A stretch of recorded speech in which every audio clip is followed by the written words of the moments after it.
Welcome to the Cultaholic Wrestling Podcast. If you like a lot of wrestling on YouTube, join our cult. Hello and welcome to the very happy to be here, not at all tired and sick of wrestling episode of Cultaholic Weekly Wrestling Podcast. You are listening to dulcet tones of Maffew, joined by the lovely esteemed hosts who are very happy to be here. My God, you won't believe how happy and excited and full of energy they are. Look, let's talk to one of them now and let's see how they're doing. Ross, how are you? I'm dead inside. Sleeping patterns back to front, Maffew. I cannot get it rectified for at least another week after WrestleMania week is over, so I'm in the thick of it today. Went next door for an energy drink, haven't got any, so I cracked open a beer to try and wet my whistle and get spirits high. Come on, how are you doing? Spirits high, I like that pun. I'm doing great, all the better for seeing you, Ross, and Jack King. How are you? I feel like it's about 2 p.m. at the minute. Obviously recording this early on, but I feel I've already done a video because my body clock's also back to front. Woke up very early in the morning, cracked out a video. It's the greatest of series. Guess who it's about? It's timely. Who? Mojo. Oh, that's nice. What's he been doing recently? Well, exactly. I've had my phone on airplane mode for a few hours. Actually, you know what? Now seems a good time to... Oh, my God. Yeah. Well, at least the one positive bit of this is people messaging going, have you done the podcast yet, lads? Yeah. So, that's all that matters, yeah. That's all that matters, apparently. So let's segue right into, before obviously getting to WrestleMania NXT TakeOver, the news. We'll go through the list of people, give our thoughts, but to be bloodletting on the anniversary of last year's bloodletting, by the way. So as Zack Ryder posted, WWE 415 says, I just fired your butt. Watching our language on this week's podcast. Samoa Joe, first of all, one of the best commentators WWE had going. Not sure what was up with his in-ring career. Maybe you'll tell us now he's able to. What did you think, Ross?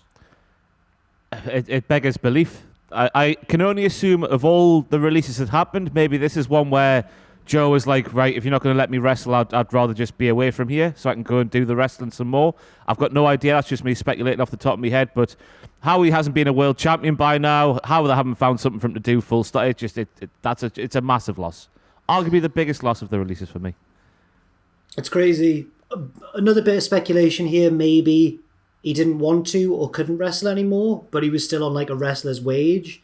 And they thought, well... Because they're not, obviously WWE are quite hard up at the minute. They're not making a lot of money, as we know. Yeah. So maybe they thought we need to cut down. I don't know, but I'm sure that we'll find out whether he can wrestle again or not in the near future. Because if he can and he wants to, he'll crop up somewhere and everyone will go, yes! So.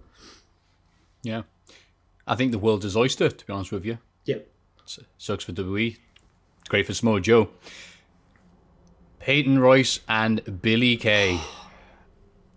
It's shocked. Unbelievable, especially Billie Kay's be on SmackDown, doing her best that she can with the stuff she's been given each and every week. Always entertaining. You just go back to when the Iconics were split up, and the women's tag team division is obviously so strong today. With obviously with Billie and Peyton getting released, and a couple more we'll speak about a bit later on. It's another one that beggars belief. I don't know, what do you say? It's just like they're so talented.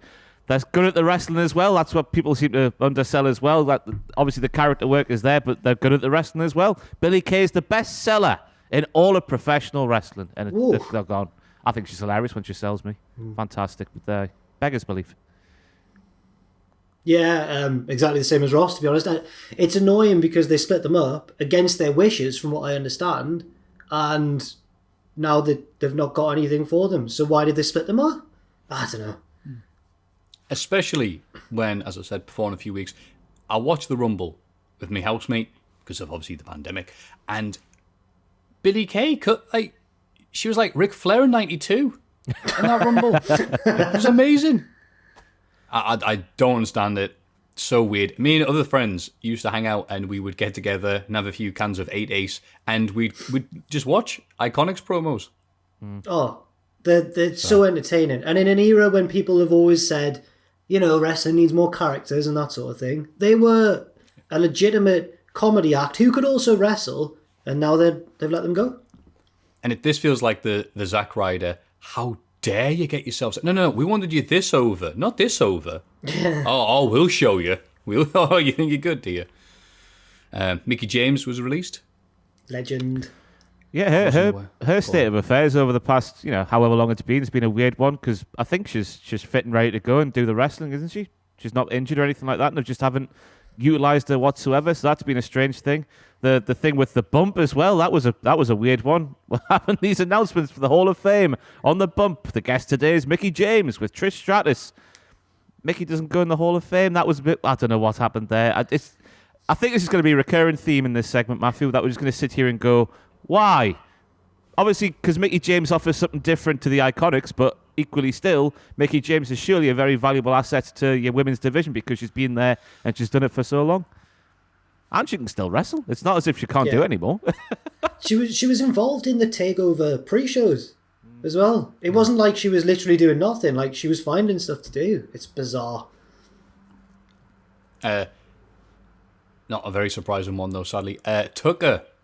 Oh, bless him. Just as a reminder for people who can't remember this far back, the Otis, Tucker, Mandy Rose, Dolph Ziggler stuff from last year was some of the best stuff on WTV.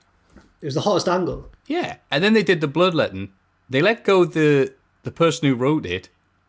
Then Otis won Money in the Bank when they had no plan for him. Then Otis lost it.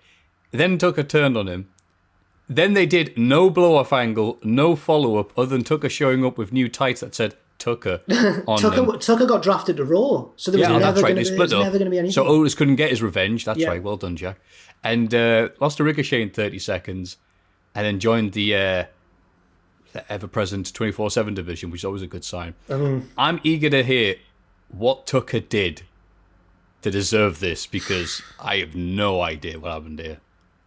I mean, I've been scoffed at on this channel by saying Tucker would be a lot better off if there was humans in the arena when he turned on Otis. Surely they would have done something, because the reaction would have been loud and it would have forced the hand to do something. But obviously in the Thunderdome era, you get to choose exactly who does what these days without taking into consideration the natural sort of reaction from the fans. Tucker's a talented guy. Go back to Elimination Chamber and see what he was doing in there.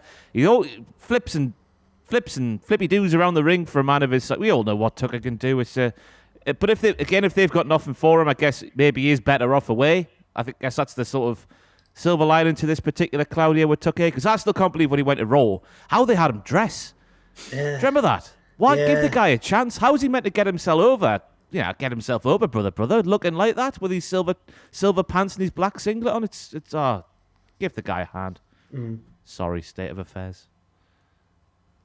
Yeah, you might as well come out in baby blue. Kalisto? Oh, I didn't even know that one.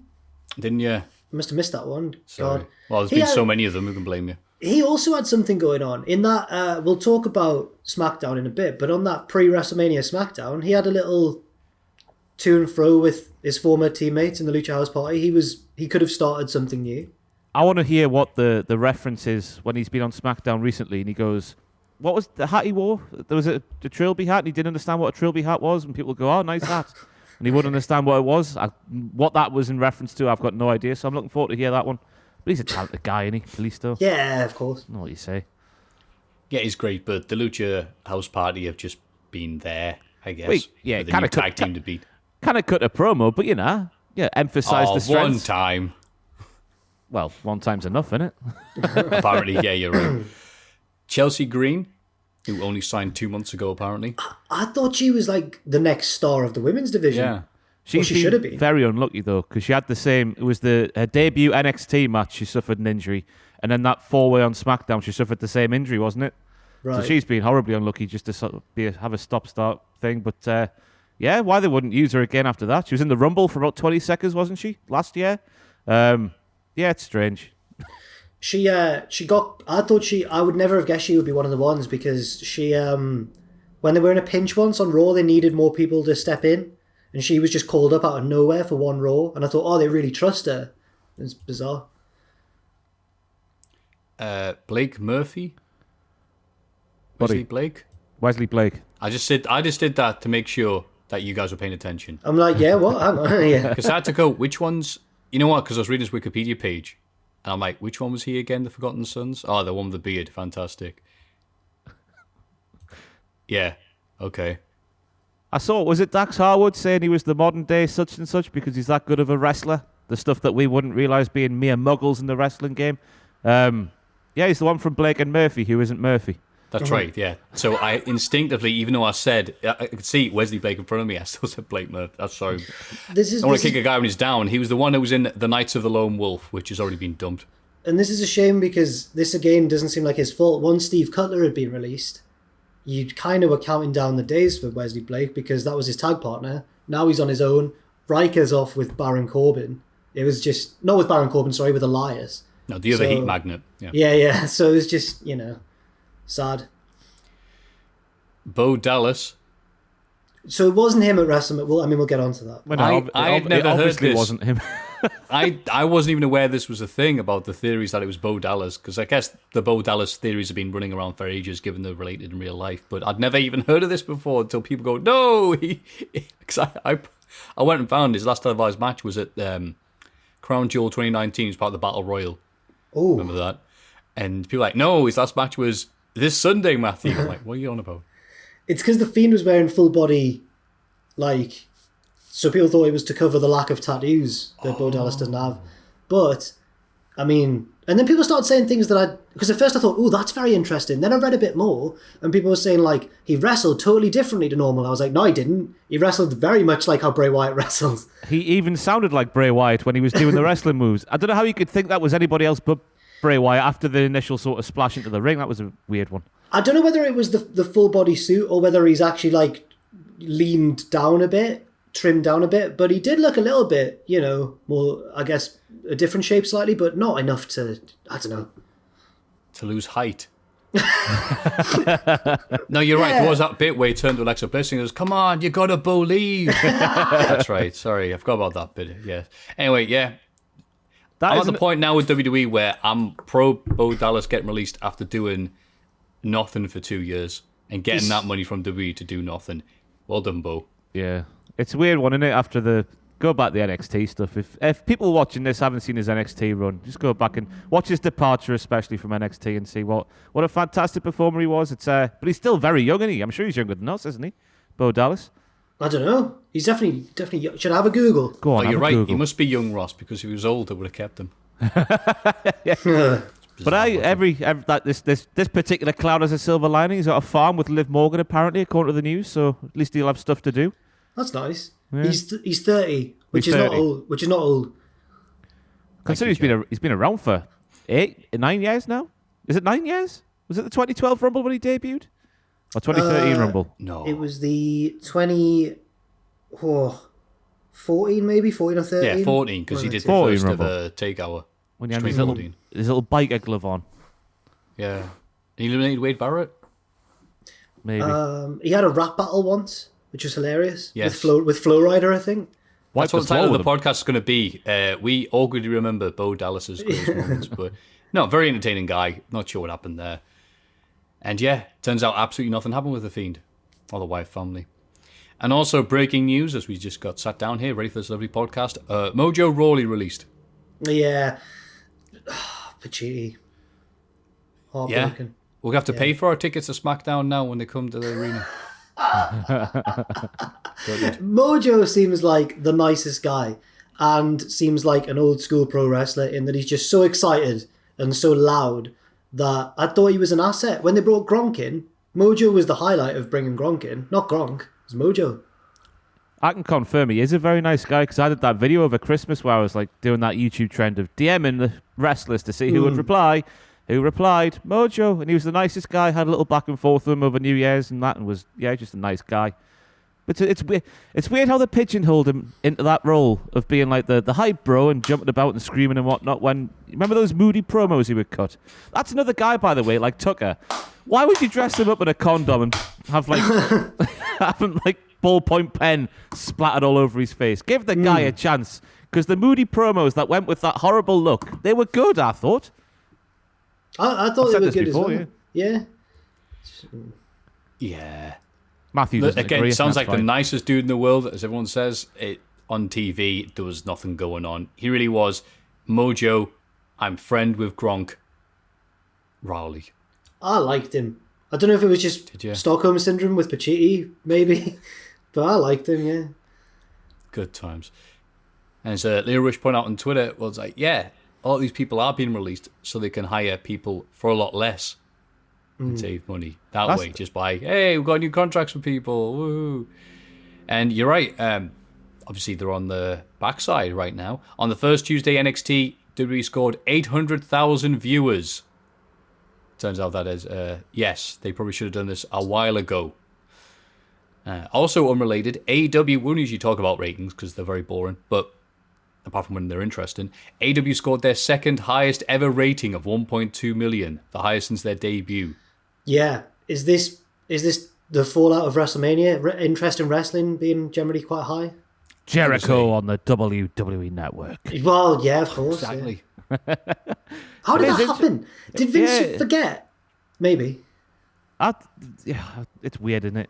Imagine the documentary that AEW Network will release in like 2030. The moment that changed the whatever war someone wants to call this. Vince McMahon's that'll put button seats moment, allowing Chris Jericho on the network. That'll put buds in ears.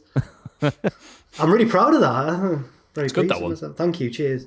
Buds. Buds. Yeah. Yep. Oh, but is Jericho, baby. He's going to be licking his lips, that lad. Hey, after all these releases. As the AEW welcome package is a contract and a podcast appearance with Chris Jericho. Breck, spin the wheel. Which stable will you go to? Also in AEW's Evilise has been released. Kel Surprise. Yeah. I mean, she claimed on Twitter that she was being released because she complained about coaches backstage, and she was aghast that Thunder Rosa had slandered her name, and she'd said nothing in return. We've all seen those matches that she had with Thunder Rosa where she wasn't putting the best foot forward in. I'm not saying she's wrong about the things she's saying, but it's one of these cases where you go, yeah, fair enough. Evilise is like, first of all, really talented. I think she's great. But she's like one of those footballers who like falls out with every manager that they've had. And I'm not. And again, the Ravel Morrison. As Maffew said, we don't know if this is true or not, and we shouldn't just assume that she's lying. But the common denominator in all of her fallouts is obviously her. So I don't know. Yeah. And did anyone see Lacey Von Erich? Oh. I mean, I wasn't aware that they were doing these signings still, because the indie scene around WrestleMania has been very weird and crazy. But Lacey Von Erich, of the Von Erich family, was walking around with a GoPro and saying hello to all the wrestlers, and there's a lot of highlights, but she seems to be having a good time and seems to be has a good head for the business now. And she was going to people like Ted DiBiase, goes, how you doing, Ted? Hey, Von Erichs, yeah, great, good times. Ooh, WCCW, yeah. It's like, yeah, it was great, until they all died. And just seeing wrestlers' faces, they go. It was there was a lot of very awkward moments in that. Oh, God. The steamboat one was fantastic. I forget what the terminology was, but... Yeah, don't say it. She thought as well, when she goes to Kevin Nash and he's wearing an NWO shirt, she's like, oh, is that like MLW? Oh, Lacey, no. Were you in NWO, or are you just wearing the shirt because it looks cool? And Nash is wearing a blanket. It looks like Obi-Wan Kenobi. Yeah. He's just like, nah. He can't be bothered. He's like, no, I just like them. I've met the lad who put out the tweets. He's got a lot of stories to tell, that lad. He was the one who Bully Ray intimidated at the Ring of Honor show backstage. Oh, I recognise the name. Oh. Yeah. He was in Vegas. I met him. And no, he didn't intimidate. He just thought he'd have a little word backstage. Like Samoa Joe to Paul Heyman. Yes. I feel like I'm joking, by the way. He didn't choke him out, Jesus. But he also is a lovely lad, actually, despite getting himself in a sticky situation. Because he once put a maths problem out on Twitter and said, if you solve this, and then I'll donate $50 or something to the charity of your choice. And it was like a tricky one. But I sat down and worked it out. And I DM'd him saying, is the answer this? And he went, yeah. And he donated $50 to the charity of my choice. I was like, oh, what a sound lad. Oh. Yeah. He's also a good-looking... I can't say the word that I want. He's good-looking, and I hate that. Once again, the podcast will just give Jack some stuff and let him go. Wind him up and just go, keep on talking. No one asked about your opinions on his good looks. He looks quite like Roderick Strong. Apparently, Cole Cabana has nicknamed him Roddy when he sees him. So yeah. Oh, that's nice. Well, hope he doesn't confuse him now that he's left NXT. In other news, obviously a great tragedy for the nation. As we were saying, we lost a legend, and we wouldn't usually brought him up, but he has been mentioned a few times on the podcast over the years. So, big press F in the chat for George Reynolds, the legendary Darlow Stadium person who got in the Hall of Fame one week. Darlow Stadium person. Yes, just for people who don't know, that's what he's most known for. If they just listen to the podcast, go, "Why? Who? Which wrestler is that, Maffew?" No, R.I.P. Local legend, if you're in County Durham, to George Reynolds, who thought, you know what, I want to build a stadium that has a higher attendance than the surrounding areas. Bless him. I thought I'd just share that. Sorry. That's good. And yeah. I've got one more news. Oh, have you? God. Yeah. Have you seen the documentary trailer for Superfan? Oh, Maffew, it looks good. Vlad. Yes. Did you see he was in the front row at WrestleMania at the weekend and got a hug off Kevin Owens? No. I didn't see that. After KO's match, he's there in the front row, and I don't know if it's just for the cameras or whatever, but KO goes, "Whoa!" Beeline hug for Vlad.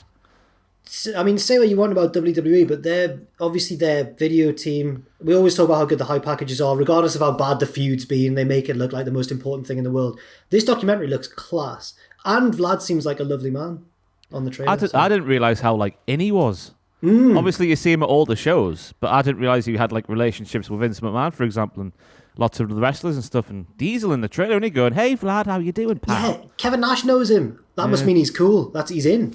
Big Daddy cool. Yeah. Giving Sid that big hug at Survivor Series 96. It's like, yeah. But yeah, there's the story of that, a Ring of Honor show in the late 2000s, I want to say that he was there and there was a line for people to take photos with. He wasn't like Virgil. Yeah. He was just there in the crowd. Be like, "Oh my God, it's Vlad. I can take a photo." Yeah, sure, man. And I've not heard or read anything negative about him, which is amazing for a wrestling-related person for the last 30 years. So well done, Vlad.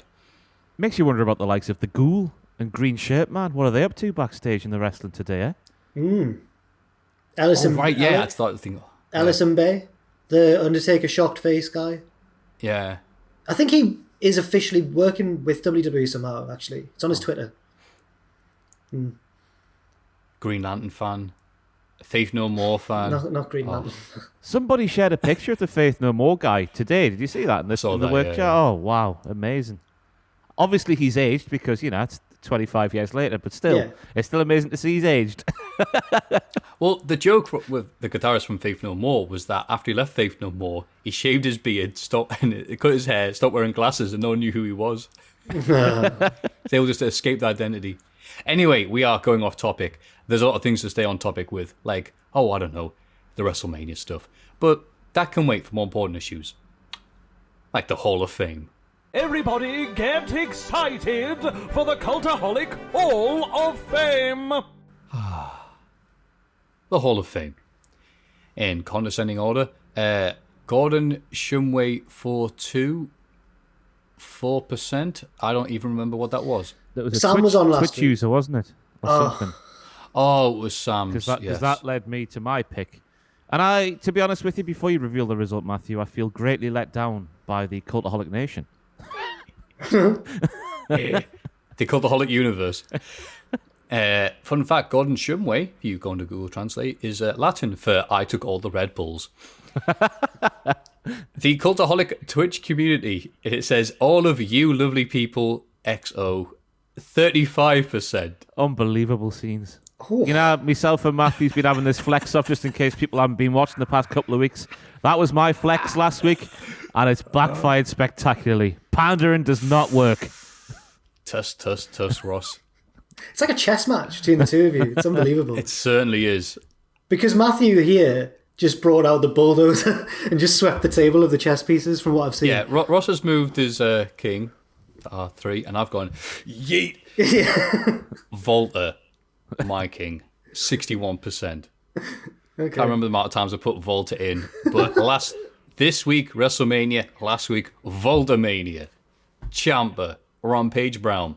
He probably did some banger tweet He probably listened to some Genghis Khan. He probably did some cardio. It's Volta, 61%. You've all come round, haven't you? It's all come round. You've all started going, why is Maffew talking about all these German wrestling promotions? Why doesn't he just talk about normal things like WWE and how great they are? And I'm like, no, dub X dub, yay.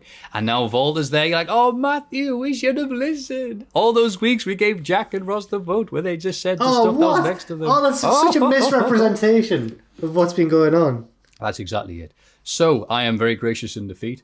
Wait, I didn't lose. Sorry, I had that pre-planned because I thought the Cultaholic Twitch community was going to win as well. Thank you for being so self-hating. You'd vote Walter over yourselves. Bless you. This is like when The Miz won the belt. This is like a Miz post belt winning promo. I knew it. I knew I was going to win. Exactly. Well, you know what it is? I'm trying to get my energy levels up like everyone else. It is technically morning. I don't have a bud next to me, so I'm just like, yeah, pretend to be cocky. And the rest will just happen naturally. I have a feeling that mine is going to win again. Not because of cockiness, but, it's a good one. No, I'm not being cocky. This is a really good one I've got. So, how about I be nice and let... Ross, why don't you go first? Oh, no, the winner always goes first. It's the Hall of Fame rules. Okay, I tried to help. I don't want to break the rules, Maffew, but the rules are there for a reason. Oh, you're right. Yeah, we're good. In case Boris Johnson's watching, that's very good, Ross. So, where to begin? I stream for Cultaholic every Saturday at 6 p.m. British time. And a user came on. That sounds really bad, doesn't it? A person of the Cultaholic Twitch community. No, the Maffew just sees you all as numbers. That's it. He doesn't see you as actual humans. You're just numbers to Maffew. He just notches on the belt to us. Came on and just said, hey, Maffew, my wife is going to be giving birth soon. I was like, oh, congratulations. What a happy and it's really nice that they come into the chat and let you know all this personal stuff going on. It's a real feeling of connection we have. A lot of the people come in these chats on the Twitch thing. And Devil Morocco was their name. And they explained it's great, though. I went, no, I know, miracle of child, but no. The child was, let's see how we can say this. The child was consummated whilst listening to the Cultaholic podcast. Oh, the child was conceived. It was, yeah. Okay. And this kind of stopped the Sandhill play for a bit as I nearly passed out from laughing. And I said, what is this all you need? You hear the if you like, oh, that's it. That's put me right in the mood. Take us now. It used to be back in the day, you'd stick some Barry White on or side 2 of Led Zeppelin 4. Now it's, all right, go on to YouTube, Cultaholic. Oh, there they are. There's the dog wall. There's Jack's dodgy mic. Oh, that's it. Now I'm in the mood. And they explained that, I think they are a nurse, or I forget who's a nurse, but they're very busy, basically. So they only had enough time to do 2 of the things they wanted to do, or both of those things at once. Oh, that's fair. And I guess when you're trying for a kid, there's no time like the present. So I am happy to nominate Devil Morocco and the Cultaholic Aphrodisiac podcast. I mean, congratulations, first of all. Oh, of That's course, wonderful. yes, congratulations. Absolutely. Secondly, wow. Who knew we had such power? Maybe it's happening again as we speak. Who knows? Like, no one knows what's going on. I don't like the idea that people were, doing the deed while I'm going, oh, have I told you this story about when I was at uni and an embarrassing thing happened to me? That's not good. I don't like that. That's the stuff. Yeah. Yeah. Absolutely. God. I mean, obviously not this week after the news that George Reynolds has passed away, but maybe next week. Next week. Can you, if he pops up again on your Twitch, please ask him if he. Actually, to be fair, no, because I was going to say which part of the podcast, but he might just brag and be like, "Oh, mate, we asked him several times which one it was and what bit of it was, and it just seemed to be like he wasn't paying that much attention. Well, yeah. Well, I mean, these podcasts go on for a couple of hours, so I mean, like, Devin, Lando, if you, I don't know what kind of but I mean, stamina you have. What a great idea, though, if you get used to it, because then once you've finished your job, you can then just roll over and just listen to the podcast. So with energy to get out of bed. What if, like, halfway through one of them stops because they're like, did you just hear what he said about that match on SmackDown? I thought it was good. Oh, time out. Type up a comment. How dare you, Jeff? Big E is underrated. I'll help you find. Right. I'll be there in 2 seconds. Just done a typo. Oh, God. So, yeah, again, congrats to Devil. Yeah, congratulations. Absolutely. Well, you are going to win. Yeah, you are going to win this week. Yeah. I tried warning you. That is a fantastic story, to be fair. Yeah. So trying to follow Eminem after 8 Mile. But go on, Ross. What have you got for us? I'll go for Sasha Banks this week because I've got a new appreciation for the woman. Obviously, you know she's fantastic and whatnot, but especially after that match at WrestleMania, not just the circumstances of the match itself, but her performance as well. She's just amazing, isn't she? Just very good at the wrestling. I watched that match back, was it Wednesday or Tuesday? Sometime after WrestleMania was over, I watched that match back, and a new appreciation has been found for me for her and her wrestling abilities. So therefore, Sasha Banks for the Hoff. I got reminded of the old Sasha Banks during the Bayley feud, the way she was healing it up. Superb. Yeah. But on the flip side of things, I got introduced to the Sasha Stans this week, and then that's an experience. I put a tweet out basically saying, "Oh, Sasha's really good at the wrestling." After watching that match, and in the mentions they came, interesting people. Yeah, there's some. She inspires a lot of strong. She inspires a lot of strong emotions, doesn't she? Partisan, yes. It's like she's the St. Pauli of professional wrestling. She's got the ultras who will back her no matter what's going on. Sasha Banks is Lazio. I love the diplomacy here. Oh, yes, they're very interesting people. We had a lovely exchange of ideas. I'm sorry to hear that, you two. It wasn't even an exchange, Maffew. I called you Michael there for some reason. It wasn't an exchange, Maggle. I just sat back and watched them just like tweetily viscerate anyone who would say anything remotely negative about Sasha Banks. It took up my mentions for nearly a whole day, and I enjoyed reading all of them. Yeah. No wonder you're tired. I like Sasha Banks, so I'm with the stands, to be honest with you. What do you mean you're only noticing now? How dare you? Does that mean I'm a stan now as well? If I'm Michael, you're Stan. So, also, speaking of Maggle, Sasha Banks is so understated that only Michael Cole noticed the kick out. That's so how subtle subtle she is. She's like Goodfellas, Jack. You need to rewatch it over and over again. Goes, I missed that. The DiCaprio meme. And go, Maffew, thank you very much, by the way. I haven't mentioned this on air before, but Maffew did purchase for me a lovely gift, which is Goodfellas on DVD. And thank you very much for that. Have you seen it yet?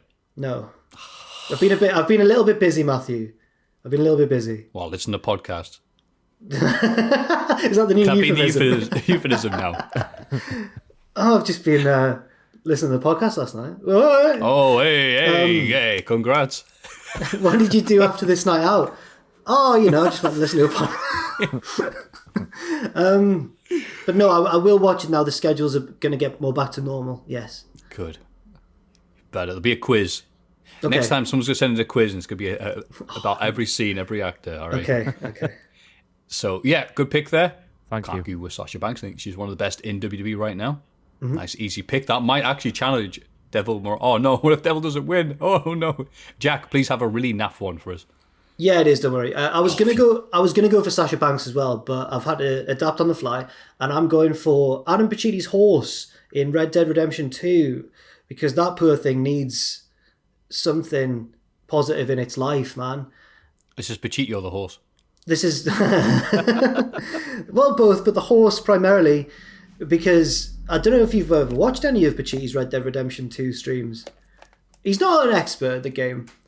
Put it that way. Red Dead Redemption 2, from what I can tell, and I've never played it either, but it looks phenomenal. It seems like a very slow-paced game, one of exploration. You can go and do your own thing quite a lot. You got to listen to what the characters are saying. Notice the development. Notice the plot lines going on. Notice what you're supposed to do. Adam shoots first and asks questions later, man. And when you shoot first and ask questions later in Red Dead Redemption 2, the forces come after you, the sheriff and that. You got to run away. Get on your horse. And Adam's not good at piloting his horse, and that horse has taken such a beating. I don't know if it's the first one he's on or if it's died. The horse gets chucked around with reckless abandon into trees, into buildings, into other horses.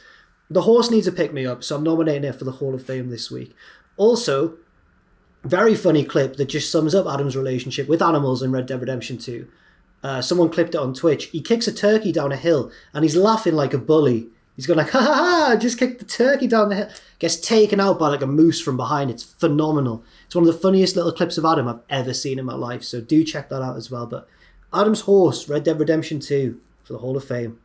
To your point, Jack, I watched a video of The Undertaker shooting a turkey this week on YouTube. It's on YouTube. Not on Red Dead Redemption 2, in real life. In real life. What? He just shoots he's on a hunt with a man who presumably has this hunting YouTube channel. I'm sure if you search Undertaker shoots turkey, it'll pop up. Taker just shoots his first turkey. A big, beautiful turkey. Just shoots it. That's Dead. very sad. One shot, gone. It's on YouTube. Well, I mean, you'd hope so. It's only turkey. Yeah, our podcast gets demonetized, yet that will probably stay monetized. The turkey is there and just sits up and lightning crashes. Dong. Well, he picks it up at the end. He's like, "Oh, it's a beautiful bird." Oh. Wait, is that how turkeys are hunted? This sounds very naive of me, I know, but like, they're not that big. Yeah, you don't have to like. Turkeys are massive when they're fully grown. But you don't have to like stalk and hunt a turkey. You can just walk up to it, surely, and just. Oh, Taker's got the full camo gear on, and he's sat like turkey. Camo gear. He's got the You full don't even camo. sneak up. And he sat on the floor like waiting in the bushes in the wilderness, and then like the turkey approaches with its mate from a ways away, and he just waits, and then the guy says something. He goes, Yeah, I'm sorry, but if it was a deer or something that can flee or fight back, is a turkey fast? Can turkeys fly? Yeah, surely. If you're Undertaker, knees like that, aye. He's like two bed stops knocking together. Yeah, I'm sure, but like that's.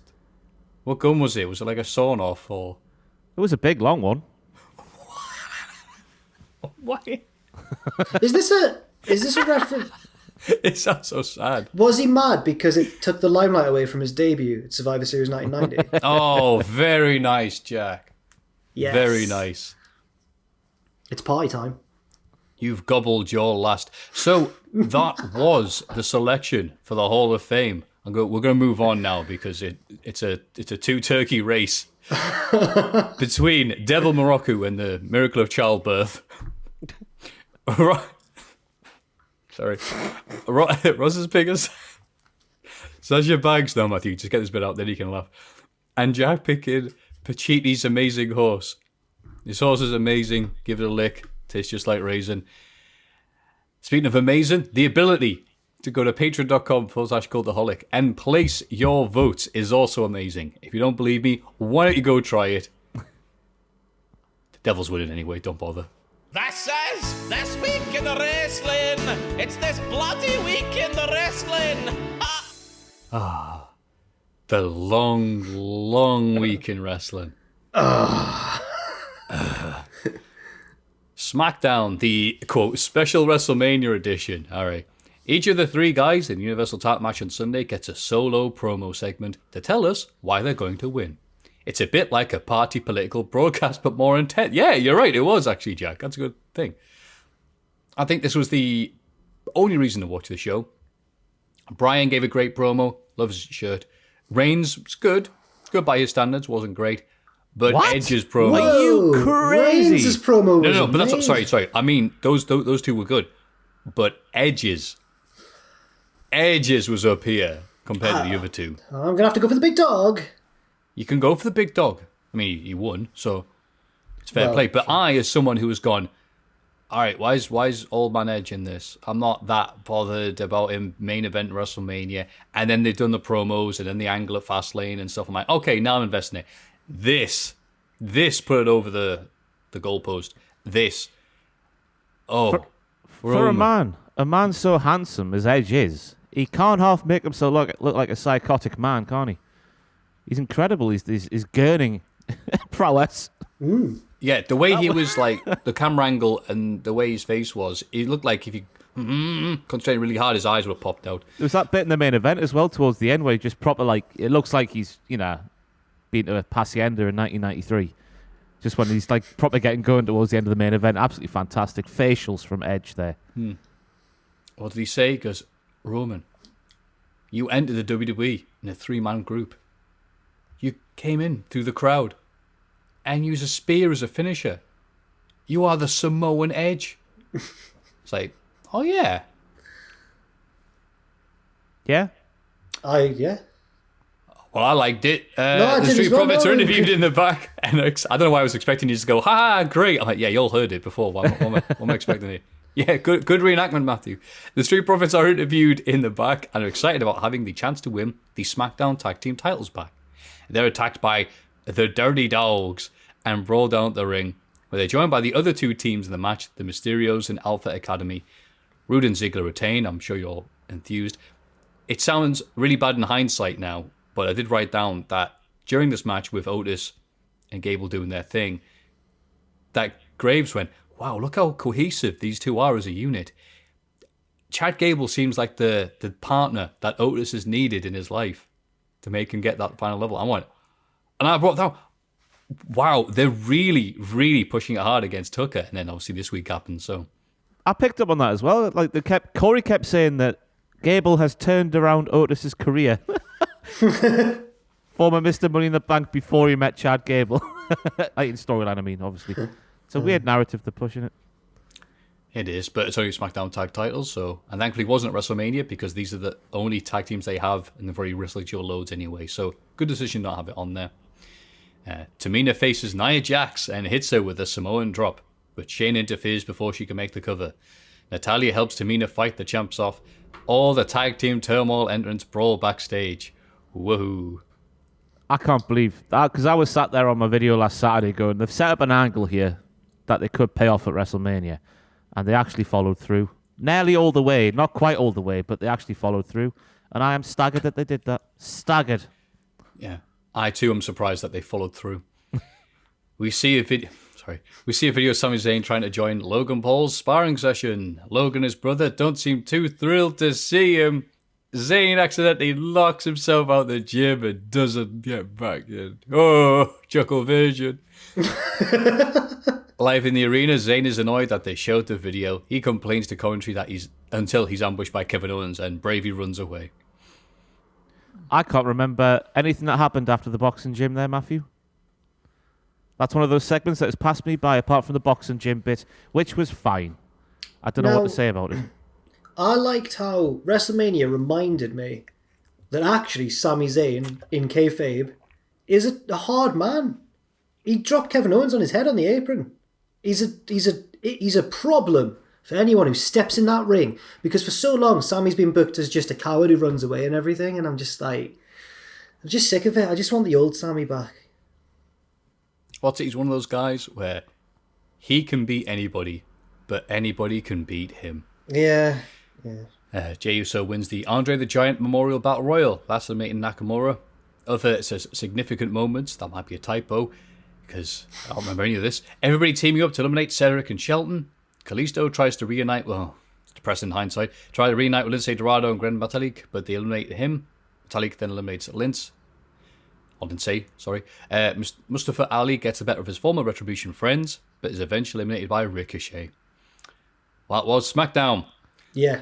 I'll tell you what, though. Did you see Jey Uso's face when Roman's music started playing at the end there? Scared. I thought they were setting something up for WrestleMania. He looked fed up. He looked like, oh, here's my moment here. This is my perfect moment, Martina McCutcheon. And Roman's here to steal it straight away. I'm fed up with this hogwash. I tried to change the language because the podcast got demonetized. Now I'm struggling here. We're doing a good Ross. job. You're doing We're good. doing well. Hogwash. Hogwash. Tish and Piffle, Ross. WrestleMania Night 1. Wait, have you seen... Oh, God. Are you familiar with Brooklyn Nine-Nine? Yeah. You know Holt? Someone says something like, oh, that person's such a scumbag, and Holt goes, well, they're more than that, they're knaves. It's just like that. Oh, yes. I have to remember all these Shakespearean insults. WrestleMania Night 1. And overall, I'll just say, I thought this was a great show. Oh, I fantastic. don't think anyone cares about it now after the bad news. We had a good press for 6 days and then it's all gone. But So much goodwill. And now, Right. yeah. Vince welcomes us all to WrestleMania and thanks us for watching. He does this with the WWE family with him and they're in it together. And, oh, God. In hindsight, terrible. Age like milk. Yeah. A storm then immediately delays us. God knew what was up. Storm the media delays the start of the show by half an hour. Various wrestlers improvise promos with mixed results. Finally, we're good to go, but not before Titus and Hogan turn up to get us excited. First of all, they dealt with it pretty well. I'd love to, I had loads of tweets going, you'll love this, and all this. I'm like, They dealt with it really well. Yeah, we're going inside for a bit because these are American storms. This isn't, it's going to be a bit wet. No, these are like, run things. So they went in, they did some promos. Get inside. Yeah. Get soaked right through. I thought the whole tomfoolery of the occasion sort of added to added to WrestleMania this year because we've waited, obviously, what was it, a year, a month and a day to get fans back in the arena for WWE shows. This feels so weird and wrong to speak about now after what happened yesterday, trying big up WWE, but I don't know what to say. But I thought the first 45 minutes of that show just made me feel nice and warm and fuzzy inside, seeing that they were like struggling, but they were pulling through and persevering. Go on, WWE. Until Thursday. I think we can still say nice things without feeling bad because it's not just the people at the top. It's like everyone who works there had to pull together. So I think that's fine. I think that we can say that. Yeah. And also, needs to be said, Titus, big cheers. Big, oh my God, Titus, you're so great. You did all the charity work. And then Hogan started off at this level. It's got progressively louder and louder. The boos. Not sure what Hogan's done recently to deserve that. We can't talk about it on the podcast. So Drew McIntyre passes out in the Hurt Lock in the first match as Bobby Lashley retains the title in a nice surprise. No. It's debatable. Some people were really happy with that, and I think that's fine because Bobby Lashley's done great work recently and he deserves it, right? Fair play. But why did The Miz then ever act as transitional champion? Why didn't they just book Bobby to beat Drew at WrestleMania for the belt? Why? Oh, no. I don't know. It is weird though, because I thought that was the easiest prediction to make for WrestleMania weekend when you learned that was going on first. First match back with a crowd in a year, get a big crowd popping victory, and it just didn't happen. And the champion, I know they kept sort of Drew looking strong, brother, by having him pass out, brother. But it was weird. I don't know what else you say there. I thought it was a good match though. Two big men slapping all kinds of meat. Yeah.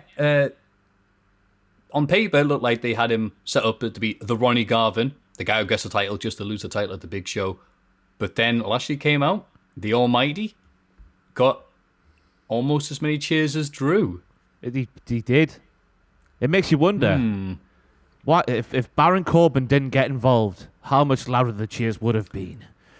Because that's obviously why things happen that way, I guess, in the build-up of WrestleMania. If he'd come out with Cedric and Shelton and all the gang, yeah. Interesting. But they're doing it at WrestleMania Backlash. Oh yes, WrestleMania Backlash. Why are people kicking off about this title? I don't see what it's the stupidest name. It's because of Peacock in it. It's got WrestleMania in there, so it'll get more hits, won't it?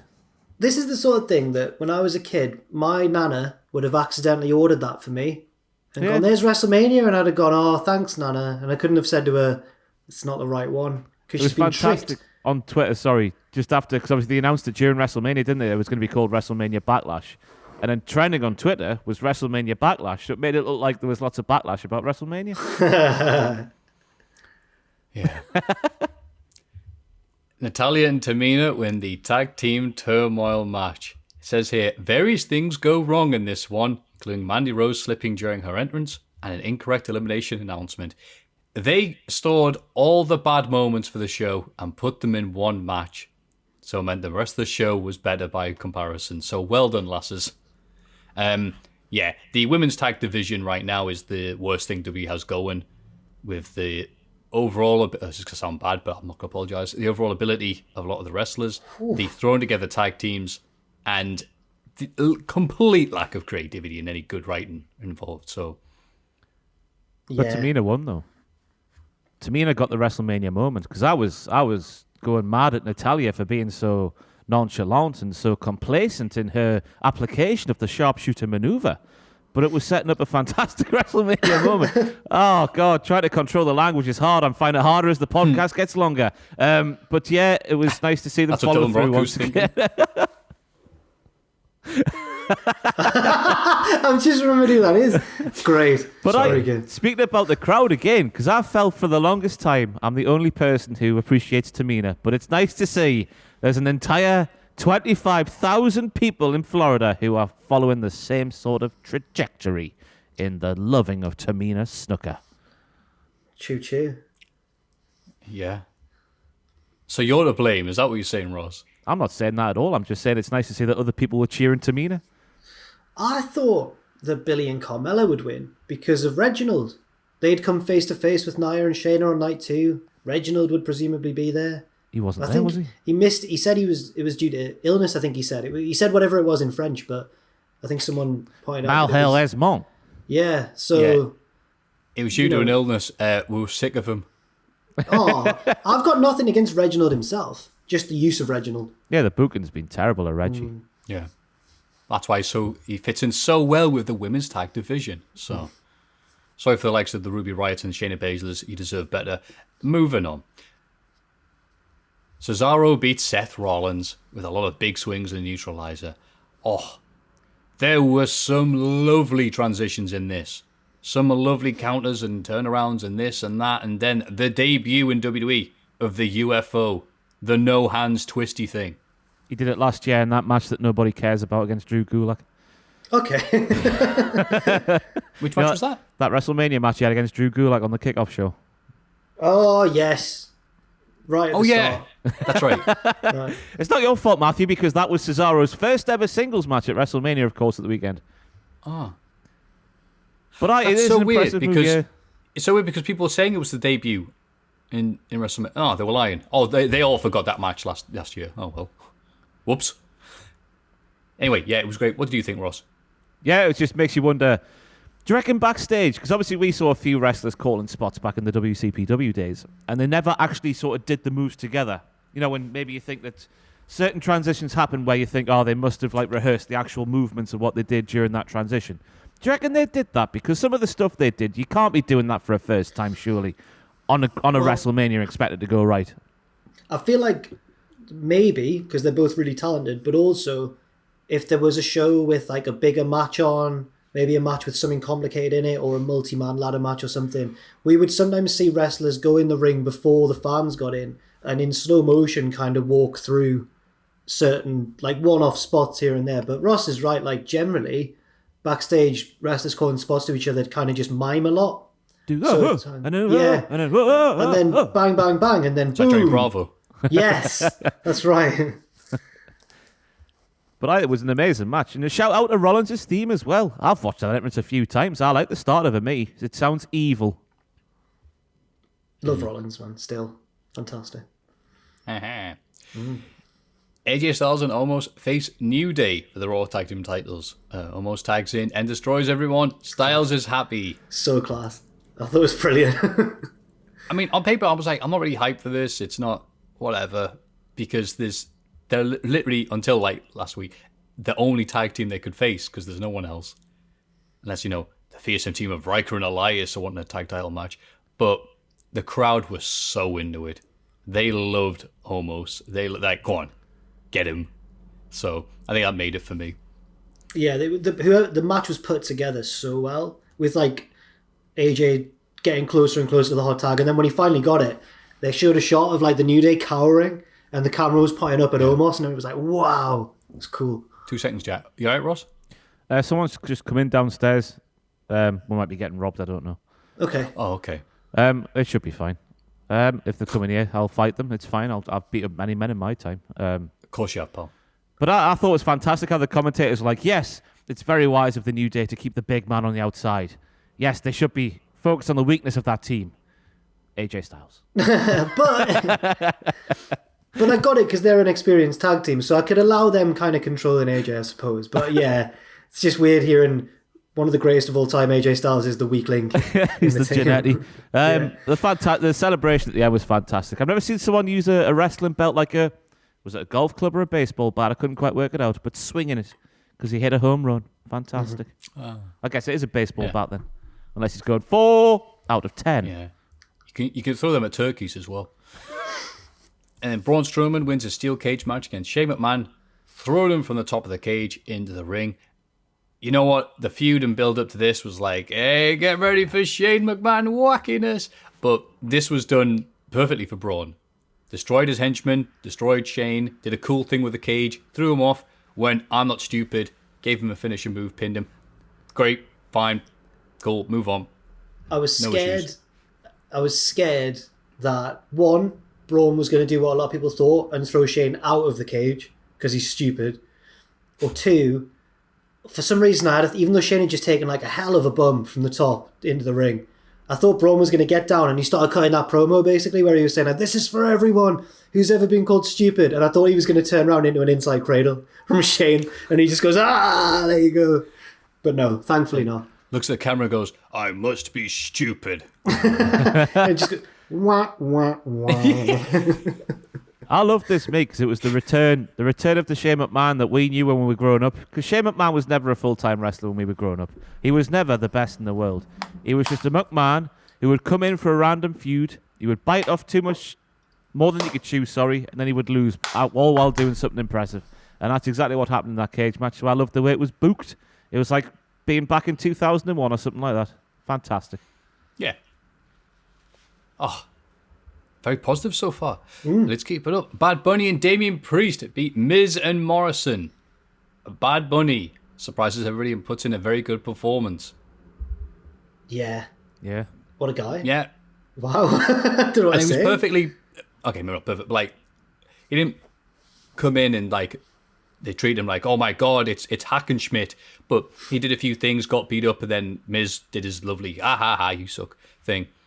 And then he made his little comeback, did some little moves, looked credible. He's small enough to get beat up by Miz credibly. Didn't look embarrassing. Then did a Canadian Destroyer on the outside. And then his friend, the Mojo Rawley to his Gronk was able to help get the pin on Miz and Morrison. And then, yeah.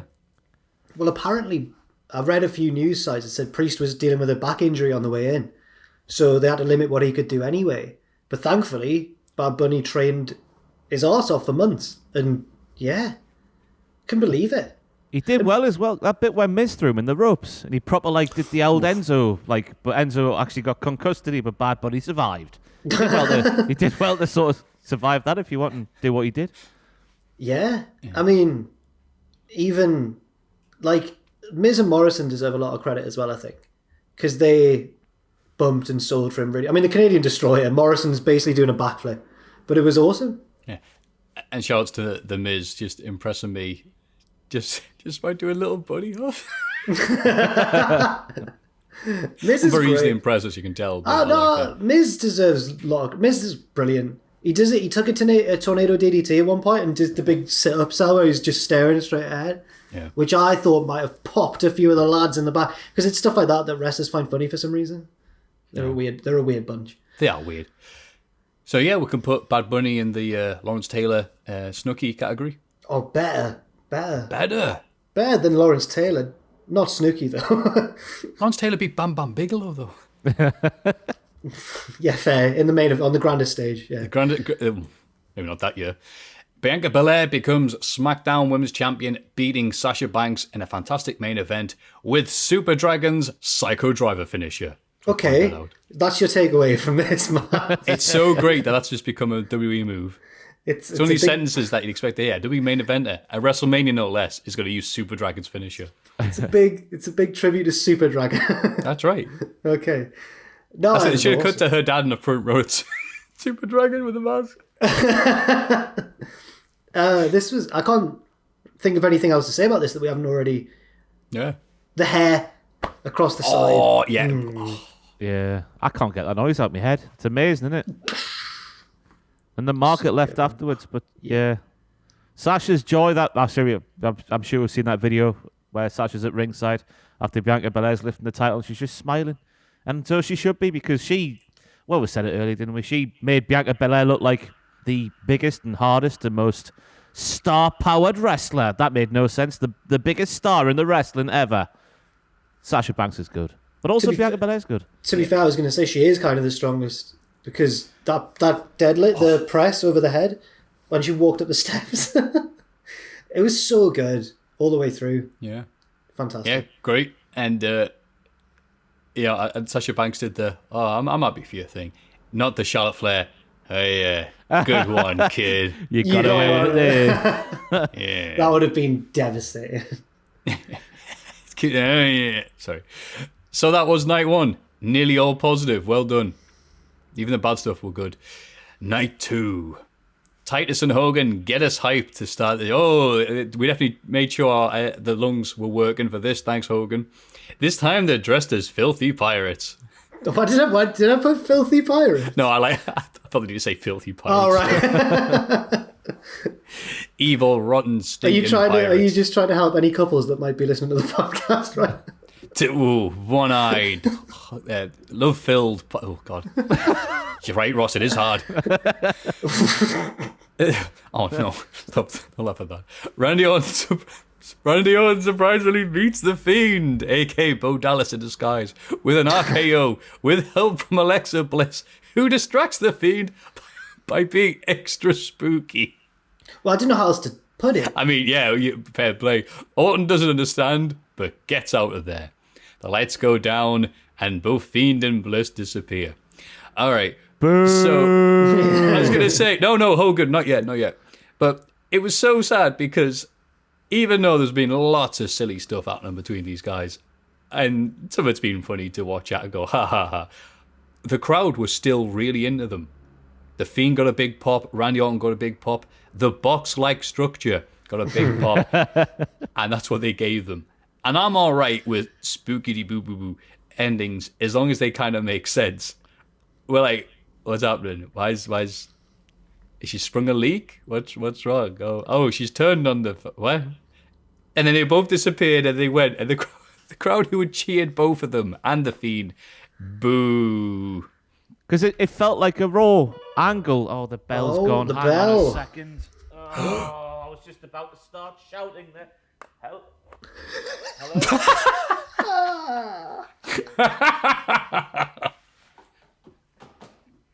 I'm not awake yet at all.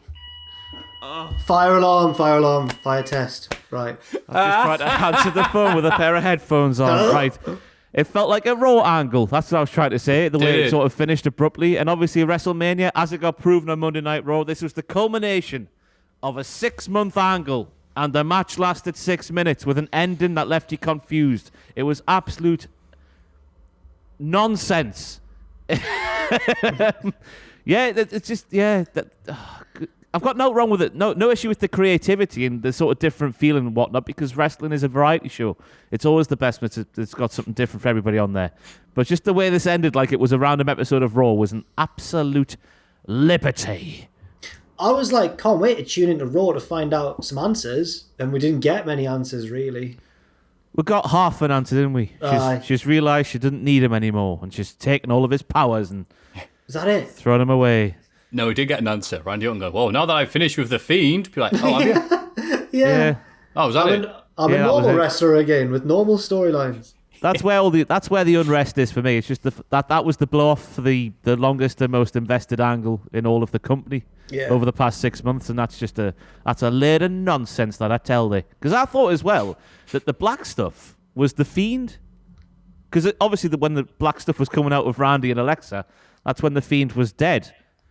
So that was the Fiend, manifesting himself. But it turns out it's not. It's something else. So hopefully we'll find out what that is on this week's Raw. Because that's the one thing I was hoping to find out on last week's Raw, but we didn't find. Oh, this week's Raw. I know what you mean. No, it's all right. Don't worry. Raw that happened on Monday. Yeah, but it sucks because you've just used their logic and the stuff that they've gone with and go, oh, that's what that means then, and they turn around and go, no. Idiot. I'm like, oh, okay, so you've made this own logic, and I've got against. All right, great, cool. Nia Jax and Shayna Baszler retained the women's titles against Natalya and Tamina, with Shayna getting the clutch on Natalya. Blah, blah, blah, blah, blah, blah, blah, blah. What do you think, Jack? Sad. I quite wanted Tamina and Natalya to win, but at the same time, it was alright. It was better than the tag team turmoil match, apart from the bit where they stood waiting for Nia to. And the crossbody was great, but the bit where they were waiting for her was a bit 6 seconds. Yeah. But it was all right. It's not the most memorable match on the show, really, is it? I think there were some false finishes that I've really bought into. This is where Shayna kicked Natalya in the face properly, wasn't it? Was it? Was it this one or was it the night before? I can't remember. I can't remember. No, it must have been this night. No, because Shayna, yeah. Was that a break up a pinfall? I think it was just she hoofed her in the face with her shin. And just Again? Went, legitimately, Nia Jax is rubbing off on our Shayna. The Akira Maeda of all. Why did I bring him up? Sorry. Kevin Owens beats Sami Zayn with Logan Paul watching on from ringside. Logan congratulates both guys on the match, which doesn't please Zayn, who gets in his face. Logan shoves Sami, who leaves, and tries to celebrate with Owens. Owens isn't keen and gives Logan a stunner. I'm glad that they kept it to a bare minimum. It was all Owens versus Zayn. Did their greatest hits package. They can't miss. And then finally at the end, gave him a stunner. Send the fans home happy. This is where the night started going upwards, because the first hour was an absolute disgrace, I tell you. From the unsatisfactory ending of the Fiend match to the unsatisfactory ending of Tamina not winning. But yeah, it makes you wonder what, people like listening to the podcast while getting amorous. Sami and Kevin just like pain. Yeah. Well, you don't have to go through all of that stuff in the match, lads, but they do every single time. Yeah, I think they're like best mates and they love wrestling each other, so they just throw everything they've got at each other when they do. I like the callback to the Battleground match where Sami went for the same finish with the 2 haluva kicks, but it went wrong for him. And, thought Logan took the stunner well. He did. To be fair to him. I love the WWE's logic, though, of having Logan push the heel and expect Logan to get cheered when he's in front of wrestling fans who don't watch Logan. Oh, but... And who do know him don't like him. Who only know Logan because he made headlines for the wrong reasons. Yeah. Unlike a good YouTuber like KSI. Oh, here it is. There it is. I shoved it right in there. Sorry. Right, What were you saying? Faces. No, it's fine, Maffew, best friend of KSI. Right. Yeah, he watches followed you Botchamania. yet? My Twitter username. Has he followed you yet? No, he has 5.6 million Twitter. So, if you like... I'm not a someone who pixel on a 4K TV to him. He doesn't follow 5.6 million. I feel like he should have. I feel like he should have followed you by now. It's all right. He's mugging you off, isn't he? He's busy. Get ready for WrestleMania Backlash. Yeah. Oh man, what was I going to say as well? Oh yes, it felt a bit Attitude Era to me because Austin would have done the same. He would have stunned the babyface, even if it was the celebrity, even if it was a babyface celebrity. So yeah. Yeah. Aye. Yeah, Why?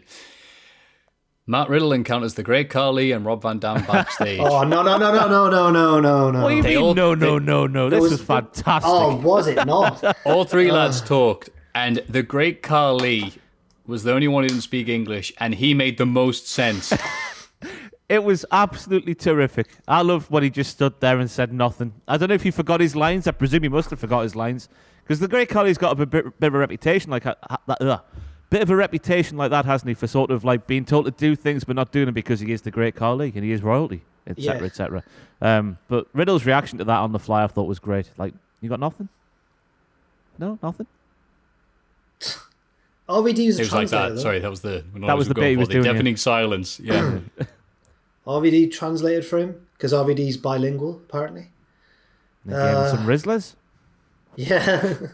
Which are real. You can buy them. I looked, it's like they cost up to $250, I think, because you can get the box signed by Rob himself. Wow. Well, fair enough. Not Rob himself. No. That's Rob CKY. himself. It was a weird segment, man. It was very weird. I don't know what else to say. Riddle followed up this magnificent promo by then taking on Sheamus and getting kicked right in the mush. An outrageous upside down mid-air bro kick. What a Bust finish, his lip man. open. Fair play for Sheamus. Great match. Just two lads batter each other That finish was insane. like a fish supper. Pair of them. Loved it. Well done, Sheamus. Ha ha, Riddle. The finish is crazy. Yeah. I couldn't believe it.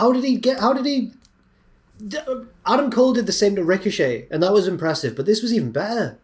I don't know how. Because it's Sheamus. Yeah. And you Hall of Fame, Sheamus. You don't associate like great timing and prowess and flamboyance and what's the word I'm looking for? Intricate. Panache. Okay. Panache. A little bit of Panache. spice. Precision? Precision. No, he is precise, isn't he? He's like, what's... Accurate. No, it's delicate. Oh, right. No. Is it delicate? No. Wasn't You don't delicate. no, I'm saying you don't associate that with... timing.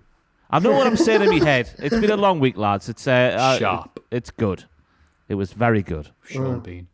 Because it was Sheamus. Yes. I agree. By the way, one thing that happened last week that I don't think we mentioned because there was a lot of stuff happening, obviously this week as well. The video that was put up on some WWE documentary of Sheamus and Cesaro crying. Oh, Sheamus crying. Man. I miss you, bro. I miss you, bro. Bloody hell. That must just be... Because obviously, we've never been in that sort of situation where you've just been in sort of a massive match and adrenaline and your body must be killing yourself, and just to come backstage and see a pal you've never seen before, just the emotion of it all just overtook him, didn't it? It was that's nice. a weird thing to see, Yeah. having not been through that sort of thing. It was that 3 a.m. thing where your mate who's being, giving it big uns all night, and then it's like, oh, I love you really, mate. Oh, I miss you so much. Like, oh. Rise open soon again, Jack. We'll be doing that to each other. Or be kicking each other in midair. Rise up and what? Rise open soon. Oh, Rise, the nightclub in Newcastle. That me Oh, and it sounded Jack like you were used to speaking love. like about devil sort of stuff again. Oh, sorry, yeah. We will rise again, Jack. Me, you, and Angelina. Sorry. Big E faces Apollo Crews in a Nigerian drum fight. Apollo's about to lose, but Dabba-Kato interferes and costs Big E the match, allowing Apollo to become IC champion. Back-to-back losses for the New Day this weekend, getting chokeslammed by Raw Underground people. Yes. Weird start. This probably would have been better if they'd, I don't know, explain what a Nigerian drum fight was. It was a Before it fight actually happened. with Nigerian drums involved. Sometimes. The drummers didn't play as big a role as I thought they would, No. maybe. I thought I was going to just use his head as a drumstick. I thought it'd be like a ring of drummers, just batting them like that, and then they would fight in the middle, and then there would be fire, and I thought it'd be... I like the idea of that, yeah. It would have been a very good aesthetic. Yeah. Yeah. They drum it a bit harder when he does a punch, etc. Yeah. But There that was was a weird one, wasn't it? There was a gong. Gongs are from the Far East, aren't they? They're also a comedy when you hit someone with one. Yeah. Yeah, you start off the match by banging that, and that's Enter the Dragon. yeah. Oh, ding, ding, ding, ding. So yeah, this was as good as it was going to be with the build-up it gave. It sucks that Apollo Crews after where are they going to go with this? It's like, oh, you're just the generic, I'm not from here guy. Okay, cool. It's getting interesting what Babatunde does. Yeah. Rocking up in his best fancy dress. Him versus Omos down the line, surely. At Survivor Series. The one night of the year when the two... How long's it been since we've seen a match like that? Like just two, I'm assuming Babatunde's over 7 foot. Or close to 7 feet. Yeah, close, yeah. It's a good question, actually. Just in two WWE, big lads going at it. two big lads. Kane versus the Big Show. Probably. Something like that. Big Cass versus Big Show. That was it. We're not on Raw. Maybe? Oh, God, yeah, maybe. Oh, that feud. Oh, they're moving on. Rhea Ripley beats Asuka clean to become Raw Women's Champ. It's a nice moment, even though we're supposed to be... are we? Oh, yeah, she turned on Asuka. Oh. She was She's not talking, very booable right now, though. She was talking mad trash to Asuka in this match. She's the heel. Yeah, but look at her. You're a huge fan of Rhea Ripley. I'm a huge fan of the huge Rhea. Oh, The biggest dear me. 5'7" woman in no. existence, which has been a constant Twitter debate. She's only 5'7". No, she's not 5'7". Allegedly. It's a weird thing we'll probably go into, but people are going, according to WWE, she's this height, and they look at photos going, nah. She's 6'1". I thought she'd be like 6 foot at least. Yeah. Her next to anybody looks like King Kong Bundy with the dwarfs at WrestleMania 3. Then you check 5'7", you're like, nah, that can't be right. Anyway, my point is, she was great here. Found it very hard to boo her. She took DDTs off the apron. She's like, nah. Not today, Sheila. And then beat Asuka. Yeah. I think people want to get behind it because of the injustice of Charlotte Flair. Yeah. Sorry, bring that name up last year. That's like, all right, yeah, we're gonna kind of cheer boo you. Sorry. Rhea, What do you guys think? I'm just glad she had a moment because obviously last year she was meant to. It was a part of the build. She's like having this big moment in front of the fans. Obviously that didn't happen. So yeah, buzzing for her. She's good. Very good. Entrance was nice as well, wasn't it? With that lady. Oh, Nita. No, not Nita. Not Nita. No, she was at TakeOver. I've forgotten her name. I do apologise. The live band. The brutality. Monroe Sky. Yeah, I saw people not being quite impressed with this, but I'm like, well... I thought it was good, me. I like the entrance. Yeah, I'm like, yeah, it's fine. Gives it a different energy, doesn't it? Different energy. Yeah. That's not right, is it? I feel bad for bands right. when they do... I feel bad for bands when they do a live performance and people slag them off. Happened to Downstate. Yeah, Cody's band. Cody's band, yeah. I'm sure they love that term. Where we are. Bayley has been annoying Hall of Famers all weekend and finally gets her comeuppance when the Bella twins arrive to beat her up. The crowd boo the Bellas and cheer Bayley, and so do I. This is a weird thing where they seem to be under the impression that, yeah, Bayley's a bad person, so she'll have these segments where she annoys the Hall of Famers, but it's that usual level of completely rotten writing with no punchline where you're supposed to know what we're supposed to be doing more so than WWE, and they're not going to help you. So, yeah, we were supposed to boo Bayley. I know. Fair play to X-Pac, because she's doing that thing where she's going around the NWO going, too sweet me, bros, and Nash is like, no. And then X-Pac just goes, no, yeah, fair play, I'm a huge fan. Yeah. I was like, yes, X-Pac. He doesn't Get care. in. Yeah, He's like, no, I'm just happy to be here after slagging off the Hell in a Cell. But he doesn't care, because he just went off script. And I was like, yes, mate. So it's almost like he's like, yeah, they'll boo Bayley because she's a bad person, and they'll cheer the Bellas. No. Yeah, but I mean, Bayley is a heel. She's just a very good and very entertaining heel. Therefore, she's going to get cheered by a WrestleMania crowd, isn't she? It's a weird one to sort right, isn't it? Because like kids will find Bayley annoying, I assume. I laughed every time she interrupted someone just by going, ding dong, hello. I was like, yes. And the John Cena line as well. Ooh. Broke up. How long? 3 years? Yeah, they've not been together for a while, but still, pop the crowd. It's a shame the Bellas are getting booed because, tremendous this, positive this. But yeah, it's like, no, you guys don't like Bayley? No, we like Bayley. Oh, okay. Oh, this isn't going to work then. Maybe you should have given her a match on the weekend. Just saying. And then the main event. Roman Reigns pins Edge and Daniel Bryan simultaneously to retain the Universal Championship. He gets help from Jey Uso, but Edge and Bryan aren't above bending the rules either. It's no one around and it's a red light. Maybe we'll go through. With Bryan pulling out the referee at one point and Edge being quite liberal with a steel chair. Roman Reigns after a pair of concertos, and that's the end. Edge being quite liberal. What am I like? I like whoever wrote that. Cheers, man.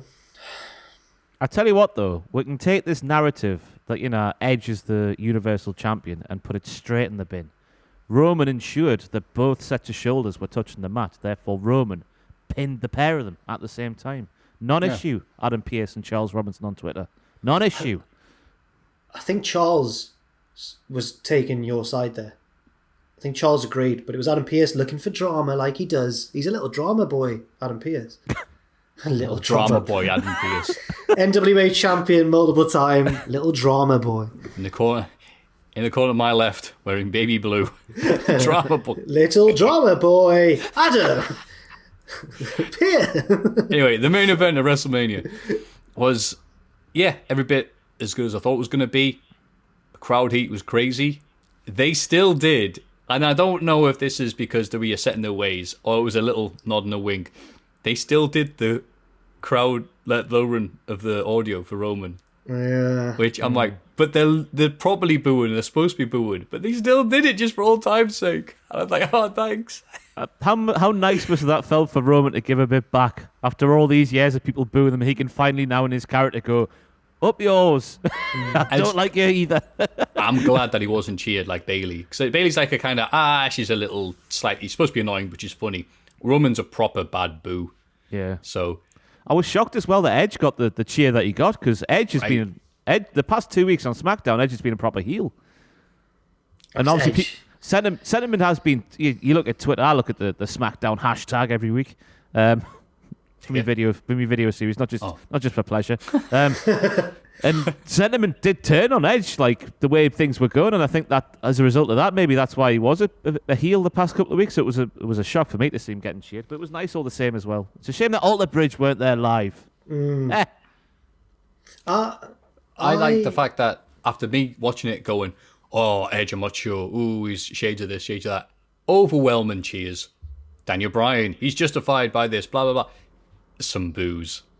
Canny few amount of boos, to be fair. So I'm like, oh, I'm completely on the pulse of what people actually care about. So, yeah, fair play. Edge was the one that people wanted to win, and he deserved to be there and looked like he belonged. So I wanted Bryan to win, but I think I was in the minority. But I was fully on board with Roman winning in the end. I was like, oh, this whole thing was a red herring. The whole Edge's destiny, 10 years on, Bryan trying to get in there for one last moment. No, it was all just misdirection. And I think fair play. I saw a lot of people kicking off that Roman had won. I thought, nah, it's good. Imagine if he holds it for like 2 more years or something like mad like that. I think I want him to do it, me, just to see, eventually build somebody up. But that's the only thing. I can understand why people are annoyed that he's won if they don't do it properly with someone like Cesaro or Big E, bless you. So, yeah. Or The Rock. Oh, he's gone for a second one. And he took his headphones off, but that doesn't make a difference. Or The Rock. Because there's a microphone. Or The Rock. Do you think The Rock could do it? Do you think that'd be... Beat Roman next year at WrestleMania. no. I don't want that. God. I'll have it if Roman then beats him the next night again. That's I won't fine. have it at all. You No, know, Dwayne, no. No, I'd have The Rock beating him because it's The Rock. No, they'll put the title on him when he's doing his presidential election. So, like, Bad Bunny taking the 24/7 title to the Grammys, you'll be like, look, the WWE Champion's elected president. I hope they give Edge and Bryan a bit of time off now, though, because they were doing... Sure, obviously they know their body better than we do, and doctors and all that stuff, but bloody hell. Just knowing what we know about their bodies, they shouldn't have been doing half the things they were doing during that match. It was amazing to see. Yeah. There was a lot of great character moments, like Bryan pulling the ref out because he's so desperate, he's willing to do anything, or the double submission and the headbutts. I loved that bit as well. I thought that Roman was going to tap out, and then we're going to get Edge versus Bryan. That's the thing as well. People on Twitter going, Roman tapped out on Edge's leg. He tapped out. He definitely tapped out. If you watch it back, 2 taps. Because he was getting legitimately hurt by Edge's half of the pipe. I don't subscribe to this 3 taps rule. That's the thing, isn't it? Ever since Ken Shamrock came in, it's 3 taps for an official tap out, isn't it? 3 taps, right. Well, fair enough. That's the way I've been brought up. Fair enough. On the streets of Morpeth. You're raised properly, Ross. But yeah, that was WrestleMania nights 1 and 2. I used to be against the idea of having 2 nights of WrestleMania. That's too much. Change my mind completely now. Having 2 big, normal-sized chunks of WrestleMania cheesecake as opposed to 1 giant cheesecake in one sitting. Way better. Way better. Tough, I'll tough stop you. titties. I'll stop you there because we've had a little rummage in our mailbag. Well, I have before this, and one of the questions that Ross has picked may concern that. So yeah. But sorry to break the news to you, Maffew. Next year's WrestleMania is one night again. Is it? Yeah. Yeah. It's in the plan. That's the plan anyway. That's the plan. Just after I get settled, make me get up again. Bloody hell. Yeah, but it's good for us. Selfishly, it's only one night of work for us. No, I'd much rather do 2. I cannot stand that 9-hour slog. I hate it. If I didn't have this job, then I'd want it to be 2 nights. Absolutely, but one night for me. Oh, it's just because I need to watch it all the way through twice. I need to get off. I'll get off reactions next year. That's what I'll do. Someone else can do it. Yeah. Oh, and breaking news, apparently, Aleister Black is still being planned to return to TV. Oh, really? That's cool. I saw that. Apparently they've been... If you want spoilers, come back when that bottle disappears. Apparently they've been filming trailers. Wait. People are just listening as well. Oh, yeah. That doesn't work then, does it? Ross holds a bottle up. Yeah, we can't do that then, can we? Just for the audio listeners. Ross gives up on the idea of doing a visual cue for an audio podcast. Forgot there's audio listeners. You forget that, don't you, when you sat here with a camera in your face? Right, so if you don't want to hear stuff, skip ahead a bit until you can't hear me speaking anymore. They've been filming promo packages that have been surrounding Aleister Black's childhood, apparently, ahead of his big return. Well, that's cool. And we're finished. And you welcome back, everyone. Fantastic. So to all the people who are busy doing stuff and aren't able to skip ahead.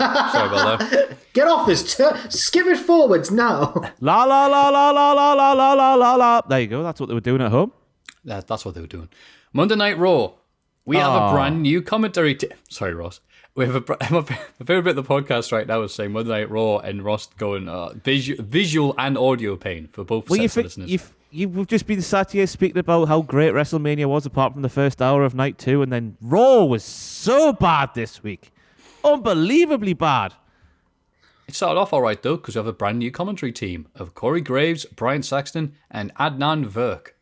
Now, I've got nothing against Adnan, right? I'm sure he's a lovely lad. I don't like change. And I like Samoa Joe. And I know that Adnan's play-by-play and Joe was colour, but it's just part of the reshuffle, isn't it? And I just think, I don't know. I don't know. I don't know about it. Maybe Adnan will come good. Fair play to Adnan, you know. He's a pro. I would like Adnan to read me a bedtime story. I think he's got a very reassuring voice, a very trustworthy voice, a very velvety voice. Yes, he might get a couple of names wrong here and there. Yes, he might call a couple of moves wrong, but at least he tries to call the wrestling moves by the wrestling moves names. I liked Adnan's first night as a first night. That's what people forget as well. That was his first go. Give him a chance.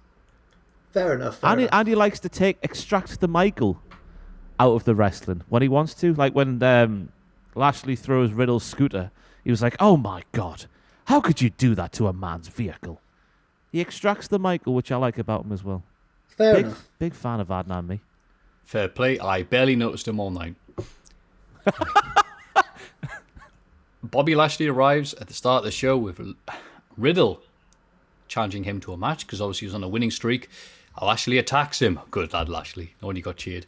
They have a match and Lashley wins with the Hurt Lock. 0-2 for Riddle. Wah, wah, wah. Speculative stuff here, Maffew. I reckon Riddle is getting punished. Dun dun dun. What for, Ross? Dunno. Oh, maybe that lawsuit. Okay. It's weird though how he lost at WrestleMania and then got decimated on Raw the next night. It is weird. Apparently, it was always the plan. Apparently, Riddle was like a substitute US champion because Keith got like taken out and stuff. I don't know. But let's say that Keith was who? in that. Oh yeah, you forgot about Keith. Bloody. Don't do I've that. been told not to do that, but I did it anyway. Don't do that. You couldn't imagine Keith having the same thing happen to him on those consecutive nights, could you? Or could you? No, I couldn't. Not Keith. No. Not Keith. Maybe the first version of Keith on Raw. Ah. The gear and the music. And the Viking Raiders make their return and beat Cedric Alexander and Shelton Benjamin. Yay. Yay, the Raw Tag Team Division's back. Hurrah. Yay, they're really Guess big who else Vikings. is back? Charlotte Flair returns and cuts a bad promo, or bad because she's a heel, about not getting booked at WrestleMania. She says she doesn't steal opportunities. She is the opportunity. She's the game. Asuka and Rhea Ripley have a rematch, but Charlotte interferes and beats them both down. With her feet. With her feet, Why is that's it right. why is it with Vince and blonde women and bare feet? I mean, they're wearing high heels, aren't they? You can't do the wrestling in high heels, can you? There was She a very well, yeah, Charlotte could. She's the game. She's the opportunity. She's the opportunity, Ross. It's all about the opportunity and how you. She did say that damn good as well, so maybe she is. Did she? The modern day Triple H. Yeah. Wow, we've been saying for a while that Charlotte's like the Triple H of the women's division. Maybe it is coming true. We'll know next week if she comes out and puts an extra syllable on every single word. Well, It's weird As because she did. She went WrestleMania. it's weird because Triple H always wanted to be Ric Flair, but now Charlotte's being Triple H. It's strange. That. Yeah, she's Evolution. an imitation of whatever. it is a mystery. That no one sees. That's right. I enjoyed the Charlotte promo, though. I'm sick of the sight of her, but I enjoyed the promo. I thought it was a good promo. Bless her. She's just come back. I was sick of the sight of this woman. It's not her fault either. You're just conditioned to go like, oh, God, we know where we're going here, don't we? Yeah.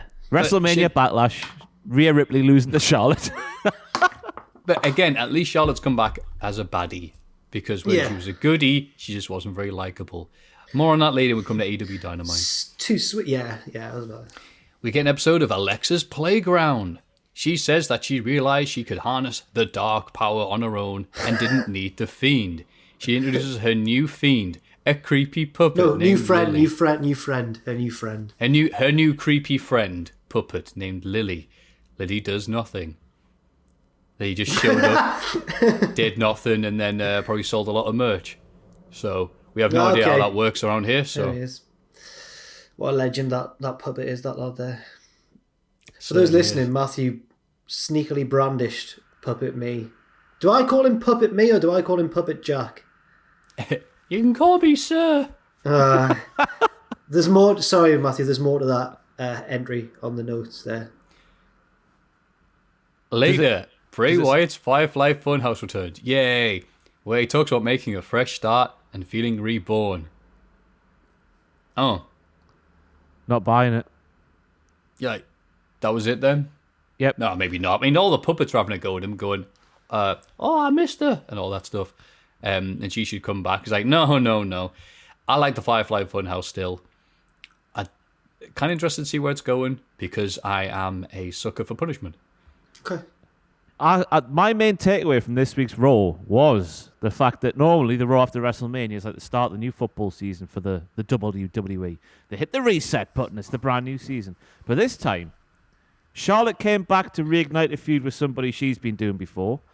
Alexa still does the same stuff, even though you think, oh, she's turned on the Fiend, she's going to go and do something else. Bray's gone back to the Firefly Funhouse. Everything's going back in time. Well, certain things are going back in time, I should say. Not everything. That's too much of a generalization. In my article on the website this week, I talked about something a little bit similar, how WrestleMania exists on like a different plane to the rest of the product. Like things that happen at WrestleMania don't really happen elsewhere. And it used to be the case that like the magic of WrestleMania would carry on until the night after, but now that's over and Raw's just Raw again.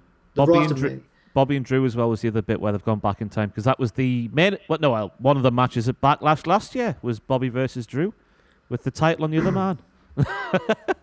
Yeah. Back in time. Things are staying the same, yet changing, or something. Who knows? Why would you say things are going back in time, Ross? What would give you that indication? Maurice is the guest for Miz TV, which causes a little bit of jealousy from John Morrison. Oh no. Dissension. I was going to say, that's taking up space in the bed. Miz takes credit for bringing Bad Bunny into wrestling, which annoys Damian Priest. But he comes out, so you say, why am I reading that? And Miz and Morrison squabble over challenging him to a singles match. Maurice suggests a handicap match instead, which Priest accepts because he's dumb. Miz and Morrison win after distraction from Maurice and a roller from the Miz. None of this mattered, apart from how good Maurice still is on the mic as a character. It's always the best quality. And the fact that Miz got his tights pulled down and he was in his boxers. And then Maurice pulled down his trousers and the trouser around his ankles. And then he fell over and took her out. And then he quickly faded away.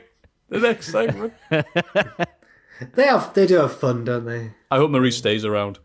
I love how Miz was less naked than he normally is when he does the wrestling because his boxers are bigger. Yet he was like, oh my God, I'm naked in front of the world. Fantastic. But I kind of believe that Damian Priest lost that match. You just look at like WrestleMania. On the surface of things, Bad Bunny was impressive, but Bad Bunny's not a wrestler. Miz and Morrison lose to this not wrestler. There would be I know he's old. I know he's an old fella relatively, but he's an up and comer still. Damian Priest. He's a big strapping lad. Maybe he could be something one day, kid. He gets the big win alongside Big Bunny, the star-making victory, first time on a WrestleMania. Loses the next night to a man in his pants, not even in wrestling gear. Man, come off it. Come on. Yeah. I mean, you are right, but it was a handicap match. Surely there's building up to the rematch at WrestleMania Backlash with Asuka. Do you have any other famous friends, mate? No? All right. Okay, Mojo Priest. It's fine. And then don't let that distract you from the fact that Nia and Shayna are backstage laughing at Mandy Rose's slip at WrestleMania. So that's now kayfabe. Also, some people pointed out how unrealistic the segment was. The TV. But also the fact that you can't rewind on Peacock. Mandy arrives and slaps Nia, and Dana comes along to help. The two teams have a match, during which Nia falls during her entrance and then slips off the apron. Before we get on to the finish, that's right, they've legalized botches now. Okay, Fabe. Anytime Nia has done that, it's been deliberate. Mandy laughs at her, and Nia's furious. Mandy and Dana bravely run away Why did they and take the leave? count-out loss, and the commentators stress that it was better for them to take a count-out loss than to try and capitalise on them. Say something, Chuck. Why did they leave? What? Dana Brooke kept going, it's not worth it. Get out of the pub. Not worth Get out what? of the pub. It's not Yeah. worth it, pal. Get out. Leave it. Was it because Nia was really angry and they were scared Yes. of her now? Right, okay. Yes. Right. The professional wrestlers were scared. I had a look at Cage Match. What a fantastic thing Cage Match is, by the way. Oh, what a database. Yeah, I know. Had a look at that. 9 matches. Dana and Mandy, either of them have been involved in a match with Nia Jax since October. So they know what Nia Jax is all about. I know she screamed a bit and she looked a bit angry, but for them to run away, I thought was scandalous. And then they played Mandy and Dana's music as if they'd won the match and done something good. They got themselves counted out because they don't want to be wrestlers. That's what I took away from that. Yeah, they're cowards and I never want them to win a match again. Yeah, they were facing the women's tag team champions. All wrestlers should want to be the champions. What an opportunity. I know. If they won that match, who knows what might have happened, Maffew, down the line. Again, take Shayna Baszler away from the women's tag division and then put the women's tag division on NXT UK so I never have to see it. Rotten. Yeah. Elias and Riker in the ring. Elias wants to dedicate the song to Shane McMahon and his bravery. He's cut off by the New Day, and the two teams laugh at each other for getting beaten up by giant men at WrestleMania. They have a match, which thankfully the New Day win. I like New Day doing the unacceptable lemon. Oh, Adventure Time. Yes, I can't do that voice. Unacceptable? Yeah. And that was it, because New Day on Raw are weird, where they're really, really into the daft stuff and not really into the beating up people. Oh wait, they won. I'm talking rubbish. No, but still, yeah. When they did their entrance at Mania and Big E came out to do it for them, 11-time champs. Yeah. I was like, wow, they got up to 11. Fair play.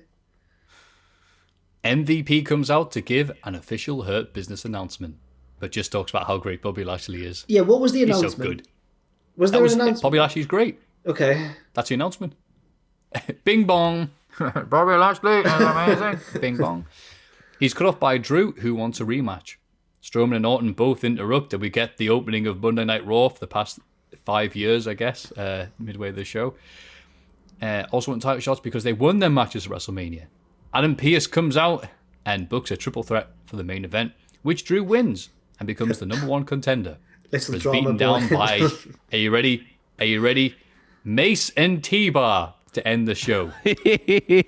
So they're the new Hurt Business. Get this right. Try this one on for size. The Hurt Business, right, used to face Retribution all the time, and the Hurt Business would easily beat up Retribution. So, but MVP's got rid of 2 bits of the Hurt Business and replaced those 2 bits with Retribution, who those 2 bits of the Hurt Business used to always beat up all the time. Yeah. Because MVP is now doing what WWE's been doing. They had great talent, but they're costing too much, so they scrapped them and bought Retribution for half the price. And MVP now has a new car to go along with. MVP, smartest man in the world. This is a bizarre bit of strategy there from MVP. He needs a better scouting network. If he was a football team, then he's lost, like... He doesn't have a scouting network. That's what we've learned here. How can you scout T-Bar out? Just what we've seen and recruit them. Sorry, Jack. There are 5. No, it's fine. It's like when we had to sell Kevin Phillips at Sunderland and then replaced him with can't even think who we replaced him with. Torre Andre Flo. Flo from Chelsea, but he was good for Chelsea and he was bad for us. It's like that. Yeah, exactly. So Drew wins. Matthew, and now that was an old football reference. You could have got that one. It was early 2000s. Oof. Can't be handling any of that new stuff, me. Bit recent. But It's that's like Newcastle selling David Ginola and replacing him with John Barnes. Oh, there you go. Right in the heart. Thank you, Ross. Mason T-Bar end the show. The Raw after WrestleMania. Cool. So it's not confirmed that they're in the Hurt Business, but the implication was... We're confirming right here and now they are in the Hurt Business. I hope they're not. I hope this is just a ruse to get Cedric and Cedric back in there somehow. Cedric and Shelton back in there somehow, but I doubt it is. You never know. It makes no sense at all, is it? No. It's so great. Now on NXT, and I know it's moved to Tuesdays, but I was wrestlinged out. So hopefully Jack has seen this week's podcast. This week's episode. Sorry. I missed it too. And then next week I will start watching. I'm sorry, Jack. Time for you to pull up the slack. Karrion Kross opens the show with a promo about beating Balor and become the new NXT champion. Wow, what was that like, Jack?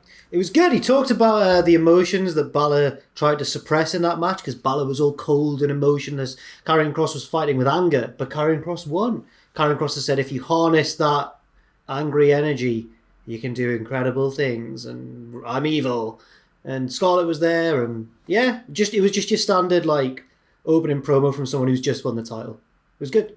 This is the one bit I did see, and he kept pointing his microphone to the crowd a lot, which tells me he's not evil. He's a babyface. Oh, okay. He kept going like, "There, make the noise, the fans." You know, That'll be interesting. Go and put your hands in the air, wave them around like you just don't care.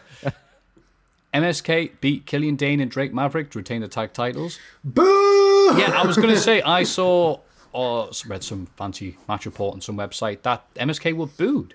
A little bit. Smattering. Oh. Here and there. Yeah, because, well, I talked to Tom before I'd seen this match, and he was saying that part of it was because, you know, when there's a match between two babyface teams, but one team has to play the heel role because of the formula of the match. It was a bit like that. So obviously MSK are playing the heel role, and they got a bit of booze. But don't know whether it was that or whether it was because they win all the time, and people might have wanted the grizzled young veterans to. Well, I certainly wanted them to win at Takeover, but yeah. After the match, Dane is confronted by his old stablemate Alexander Wolf, which allows Eichner and Bartel to beat him down. Yeah, we trying to enunciate them. Eichner. Yeah, they're from Liverpool as well. Yeah, Fabian Eichner, mate. Mercedes Martinez angrily confronts the Robert Stone brand backstage. Oh, I forgot about them. Remember the Robert Stone brand, aye? Yeah, saying Stone hasn't paid her. She has a match with Jessie Camia and wins before intimidating Stone into giving her the money she owes. Hey, no way. Baby, I got your money. She tells commentary that she's coming for Raquel Gonzalez. She later argues with Zoe Stark backstage, who also has her sights set on the title. Ooh. Yeah. I'd also forgot about the Robert Stone brand largely, but they've served a bit of a purpose here in... Well, I don't know if they've turned Mercedes Martinez face, but it's separating her and maybe pushing her a little bit back up the card again. Because, I mean, she can be relied upon to have a good match with anyone, so I wouldn't mind her getting a title shot. Don't know about Zoe Stark yet. She's getting it all very quickly, her. Fair play, I suppose. Boo. Okay.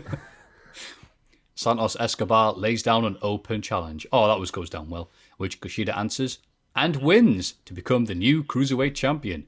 He's threatened backstage by Devlin, boo, who says he's going home for now, but will be back to take the title. And someone's written here, mate, you lost. Well... Yeah, he lost. I mean, Drew also did the same, I suppose, but Devlin's like, I'm heading off to the airport now, but just you watch out. I'll let Kushida have his moment. How unthreatening. I'm leaving now. Me mum wants us back in for tea. I'll be back out soon. Yeah, you're just lucky me dad's picking me up in me Ford Focus. I'll be back. Anyway, Dakota Kai introduces the new champion to the ring. Gonzalez gives credit to Kai for believing in her when nobody did, and also gives respect to Io Shirai, but says that the Raquel Gonzalez era has officially begun. She's interrupted by Frankie, is it Monet or Monet? I'd say Monet. Imagine not Monet. Frankie Monet. Why did I even ask that question? God.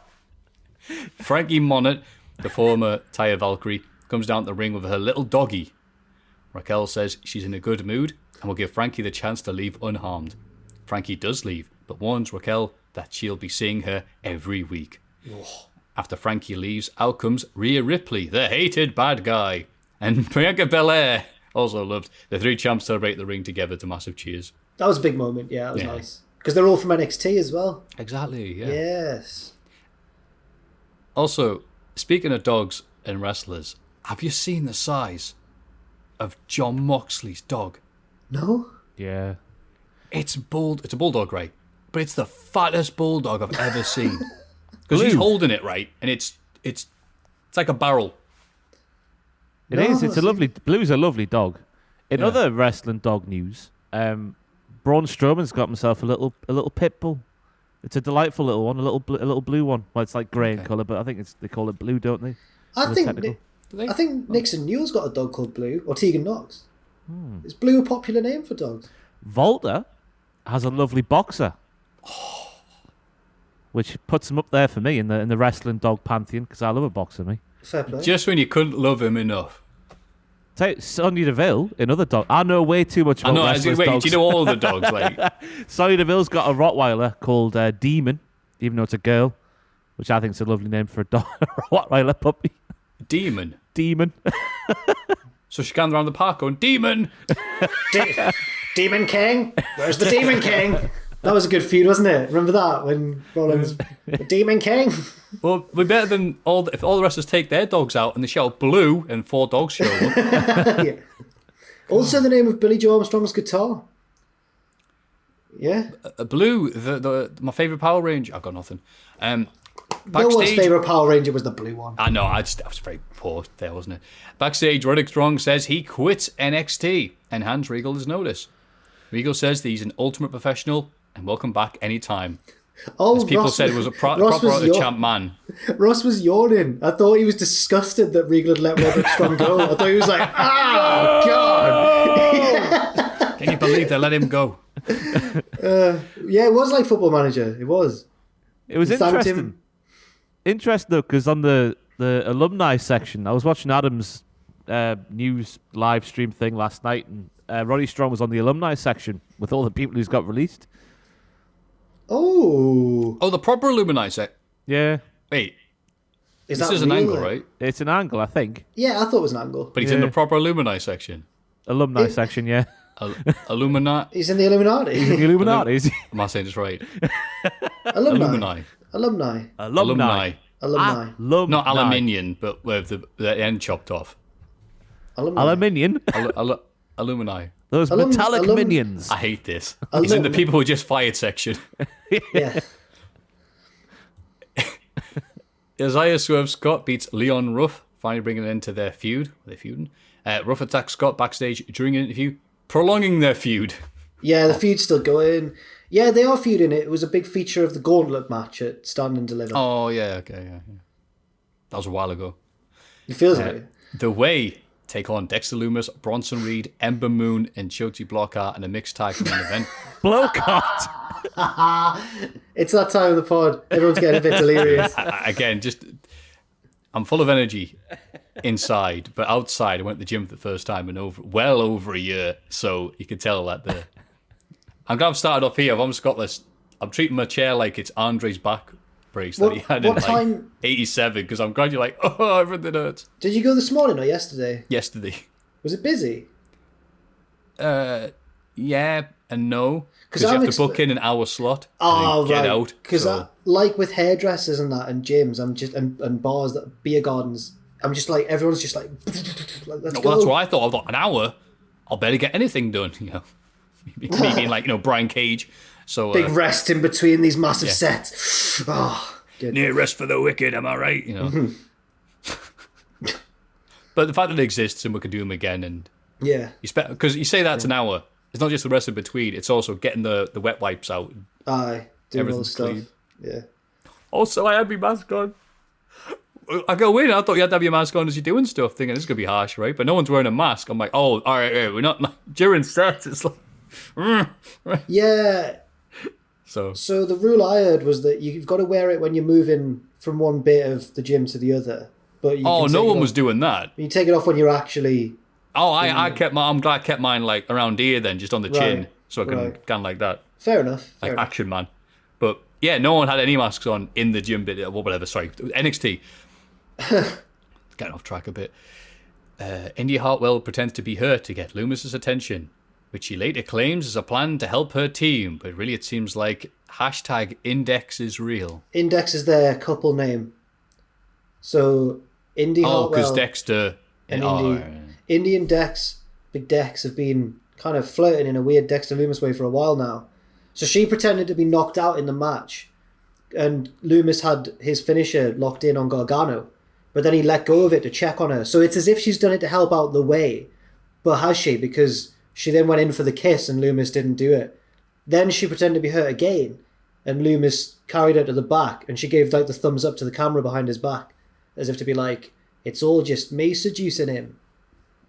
Yeah, it says Loomis takes Indy to the back, presumably to listen to some podcasts, leaving Bronson Reed to pick up the win for his team. Yeah. Right. Yeah. And then afterwards, it was like a network exclusive type thing. You've got an interview with The Way where Gargano and Candice are like, what's she doing? And then she comes in, she's like, I did it, guys, I tricked him. And they're like, did you? Or do you just want a bit of Dex? Bit of Dex, you said? Bit of Dex. Okay, cool, just clarifying. D-E-X. Yeah. Okay, cool. Indy Hartwell's very likeable, I find. Cool. Can't wait to see it next week. Uh, Something I did watch, though, AW Dynamite. Light the fuse! Boom. Dynamite! Do you like the Excalibur Taz thing? Welcome this week to another gigantic recap of the Young Bucks retained the tag titles. Remember last week how we were going, I say we, I meant me, going, God, the Young Bucks are so insanely unlikable as good people. Like, Kenny Omega's supposed to be a bad person, he gets booed. Fine, no issues there. Young Bucks, oh God, our friends turned on us. Prevent the friend who set up this company to be so successful and strong and the best tag team in the world with. I'm like, I don't care about you. I hope Kenny Omega batters all of you. At least now. They went reluctant, like, oh no, what are we going to do? I feel so conflicted. Well, we could throw that out the window because they were just full-on proper Bullet Club elite whatever levels of Young Bucks. And you know what? Maybe a bit shoved and forced, but it was way better than what they were doing before, so fair play to them. They listened to our criticism, and that's why they got 1.2 million viewers. Well done, Young Bucks. That's why. Criticism and taking it well. They defeated Phoenix and Pac. Oh, describe everything I just said there.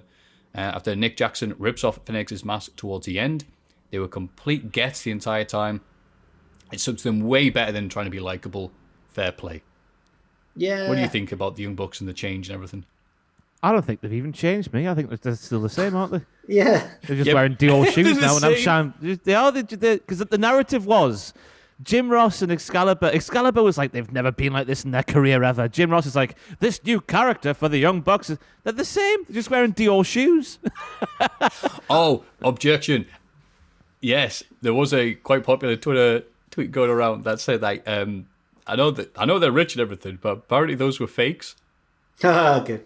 That's all right. They Yeah, are I heels, don't aren't want they? to. I don't want to wax. Apparently, the shoes cost like thousands of dollars. This is the thing. Do you watch the Cycling GK, Ben Foster? Yeah, I've watched a bit of the Cycling GK. You watched his video where he goes through his shoe collection. No. He buys these. They're all Nikes. This baffles me, but he buys them for a few hundred quid years ago. A few years down the line, worth thousands and thousands and thousands. Wow. The same pair of shoes because they've only had like 180 pairs made or whatever like that. The shoe market baffles me. Baffles me completely. Yeah. Tubman will understand. He's listening now. He'll know. Yeah. He'll know about it. Yeah.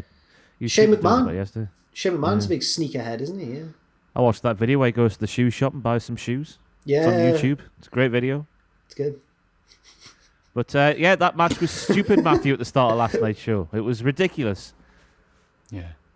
Wait, why? Just the stuff they were doing. Oh, it was they've got amazing, wasn't commentary. it? Yeah. We're saying they've changed when they haven't changed. Yeah. But also the action inside of the ring was also stupid, but in a different shade. A more wowzers shade of stupid. It was a good match. Golly.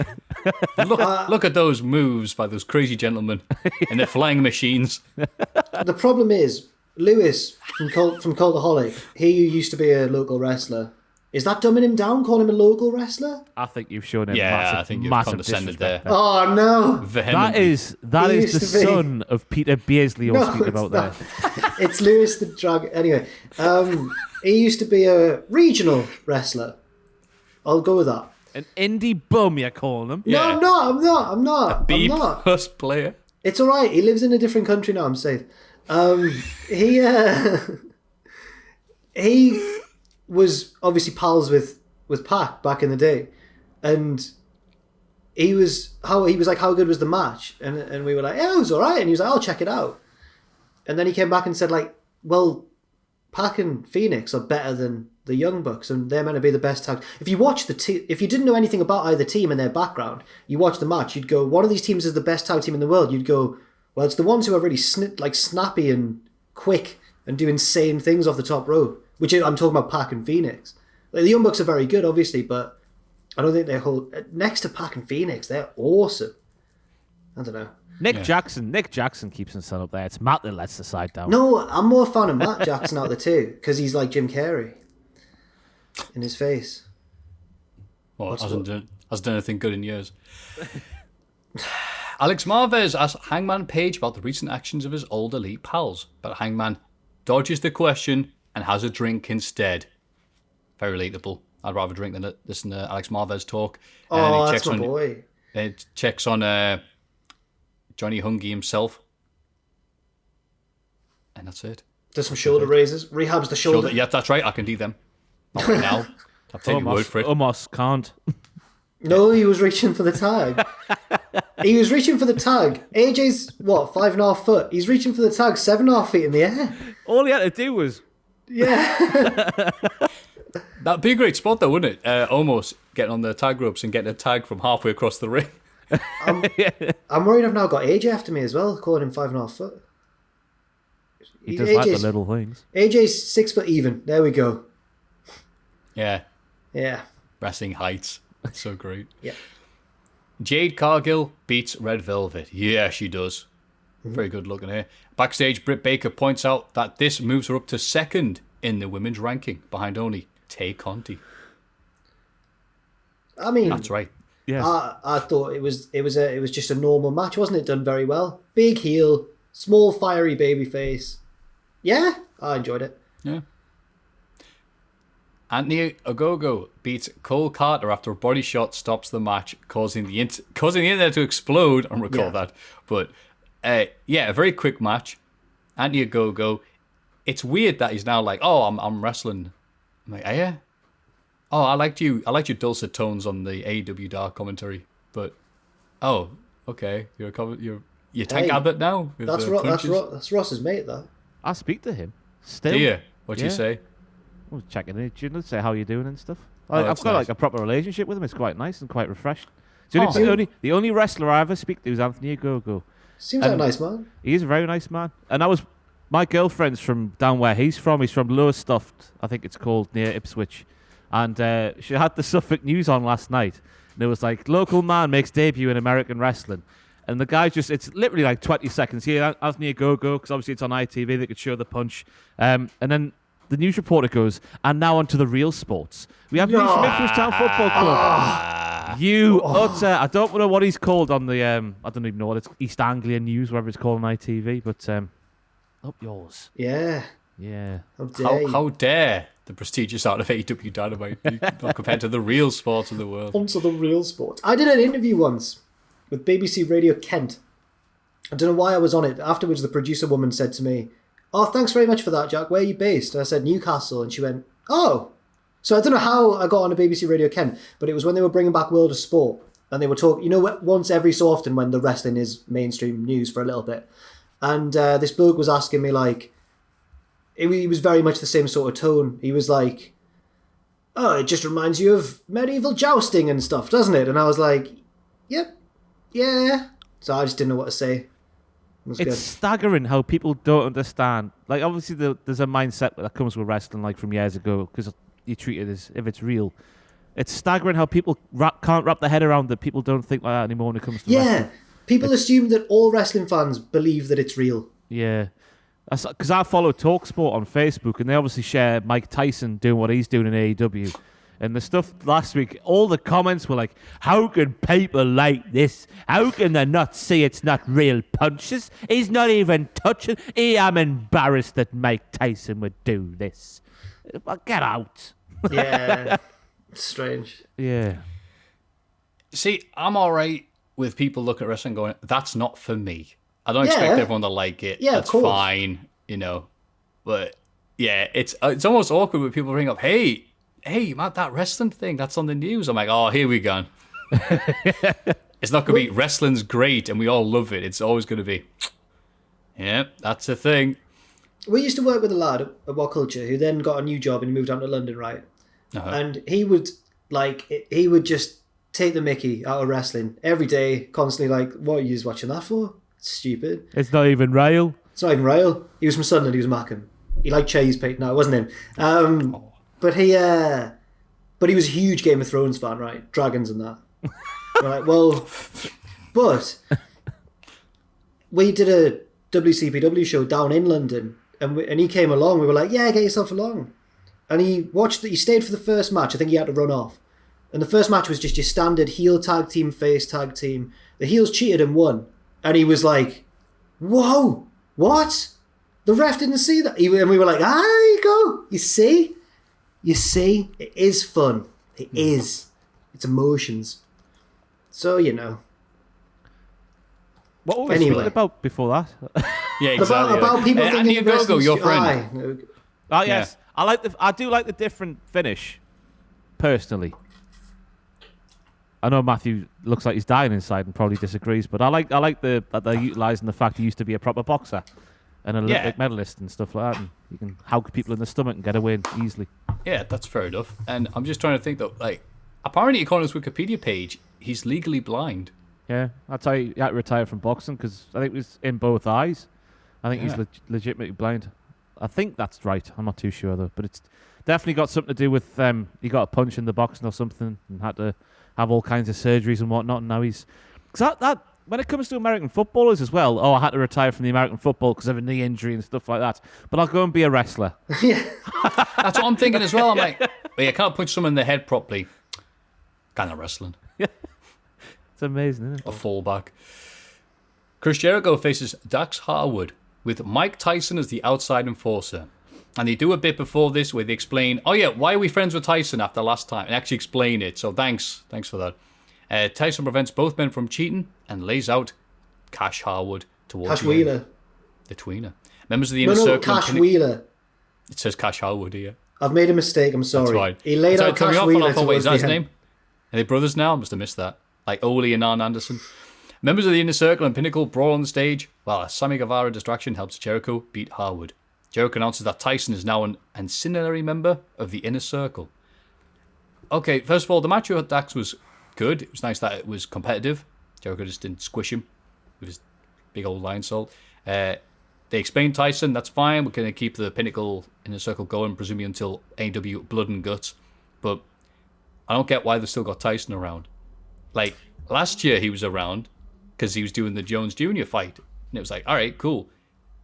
Unless, is it Triller, who just bought Fight TV, are building towards something else with Tyson. Like, he's going to take on someone more as level like Simon Miller. Anthony I don't know why he's here every week. Versus Mike Tyson in a boxing fight.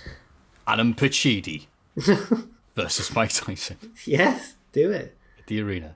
Anyway, so what do you guys think? So you, Ross. I really enjoyed Mike Tyson's promo last night. I thought you can tell he proper likes wrestling, and he was just having a whale of a time shouting a proper like 80s shouty style promo at the start, and then the match itself was entertaining. I enjoyed the way he punched the punches at the end, and yeah, I don't know what else to say. It was just fun, wasn't it? Just a fun thing. Mm-hmm. This is the sort of analysis people tune in for, obviously. Just me sitting here going, it was a fun thing. And calling out local news presenters. That bit is the reason why people tune in fairness. What do you think, Jack? Dax Harwood is very, very good. And I liked the bit where he pretended he was worried about the stitches in his head opening.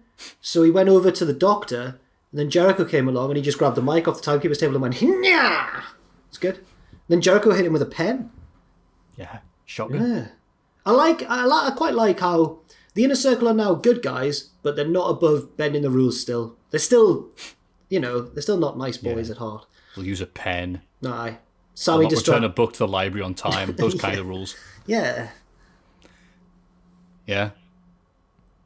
I have a point to put on my head now, so I'll move on to the next bit. Chris Statlander beats Amber Nova in a short match with the best friends watching on from ringside. Yay, Chris is back. Yeah. That's it. Taz wants to press Christian for an answer on joining his team. That team being Team Taz. But tells Ricky Starks and Brian Cage to wait in the back because they've been volatile recently. Okay, cool. Taz wouldn't lie to anybody. Christian refuses to join the stable and insults Taz. Can you believe it? So Hook distracted Christian, allowing Powerhouse Hobbs to beat him down. Good lad, Hobbs. More fantastic promos here. Oh, Taz running circles around Christian on the mic. Ooh, I don't know about that. No. Oh, yes. Other way around, Maffew. Oh, yes. Christian's brother. bingo hall money just completely owned Taz, and Taz didn't know what to do in response. Taz There's no went, need for it. He's offering him a job. He's being rude. no, Taz Deserves went. everything he gets, that lad. So Christian goes, I'm glad you stood way up on that stage so I can look you eye to eye. No need. No need. And then Taz says, I'd be taller than you if I stood on my wallet, which is a bit of a... We've heard That's that. Hornswoggle's line. He Right. stole Hornswoggle's Yeah. line. And then Christian said, yeah, that bingo hall money. And Taz went, no, other money too, which to me was a panic line. I feel anyway. Taz is offering this man honest work. For a man his age, he's not getting a lot of it. And he turned it down, was so rude. So Yeah. rude to him. I'm glad Christian's Hobbs squished him. He should have popped Christian's his head the like a heel. grape. Christian's the heel in this feud. Of course he is. Anybody who's against Team Taz is a heel, all right? Do you think we're getting the Cage cousins, Brian and Christian? The fighting Cage cousins.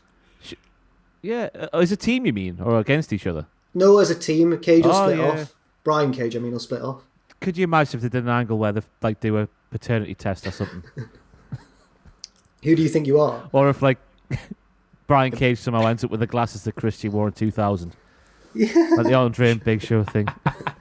There's 5 seconds of posing. No, they get Christian's sample all right. It says, well, Brian, we don't know. The glass we kept your sample in dissolved, so we don't know what you are.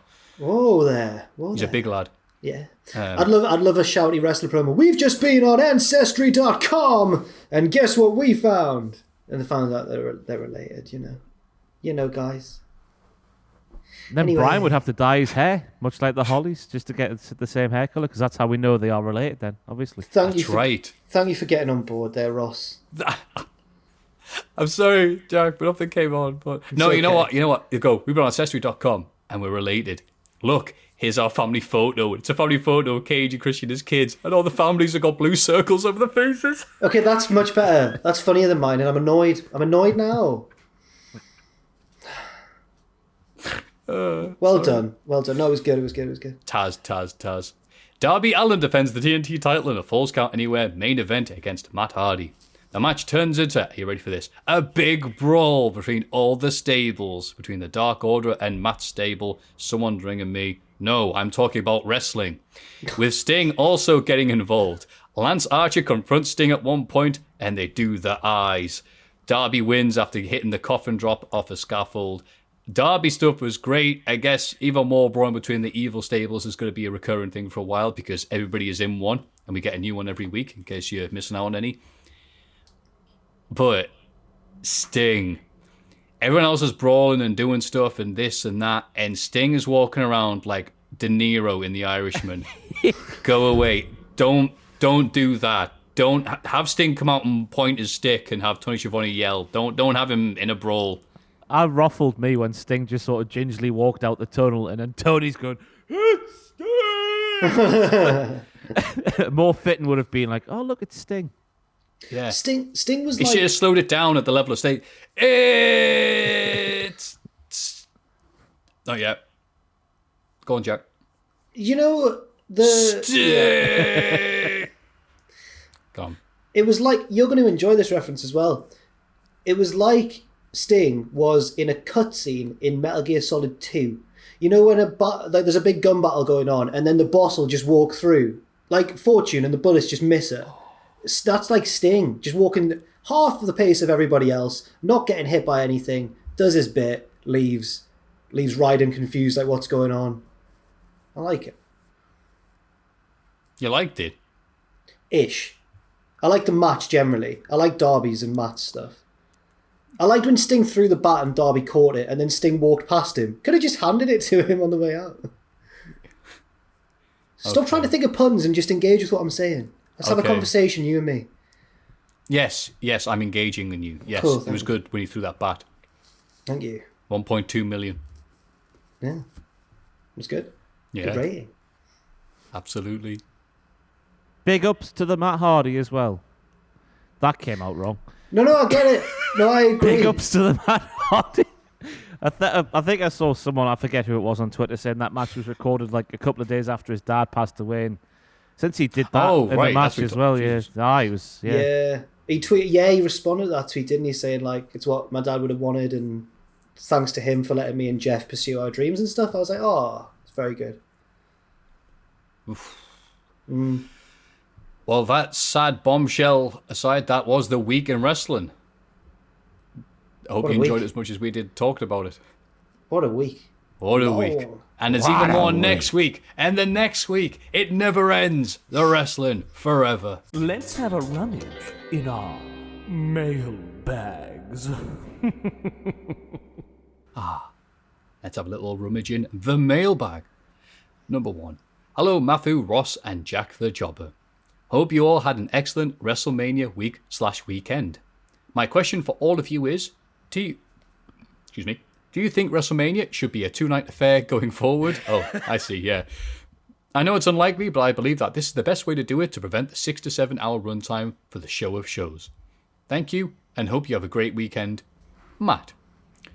Hi, Matt. Thanks for the message. Thanks, Matt. Yes. Hi, Matt. Thanks for the message. Yes. Hi, Matt. Thank you for the message. Yes. But, as I said earlier, selfishly, I'd like the big stupid 1-night, 9-hour affair. But, for the good of everything else, yes, 2 nights should be the way going forward. I'm just looking here at the Wikipedia page for WrestleMania and can confirm that currently WrestleMania 38 is taking place on April the 3rd next year, and April the 3rd only.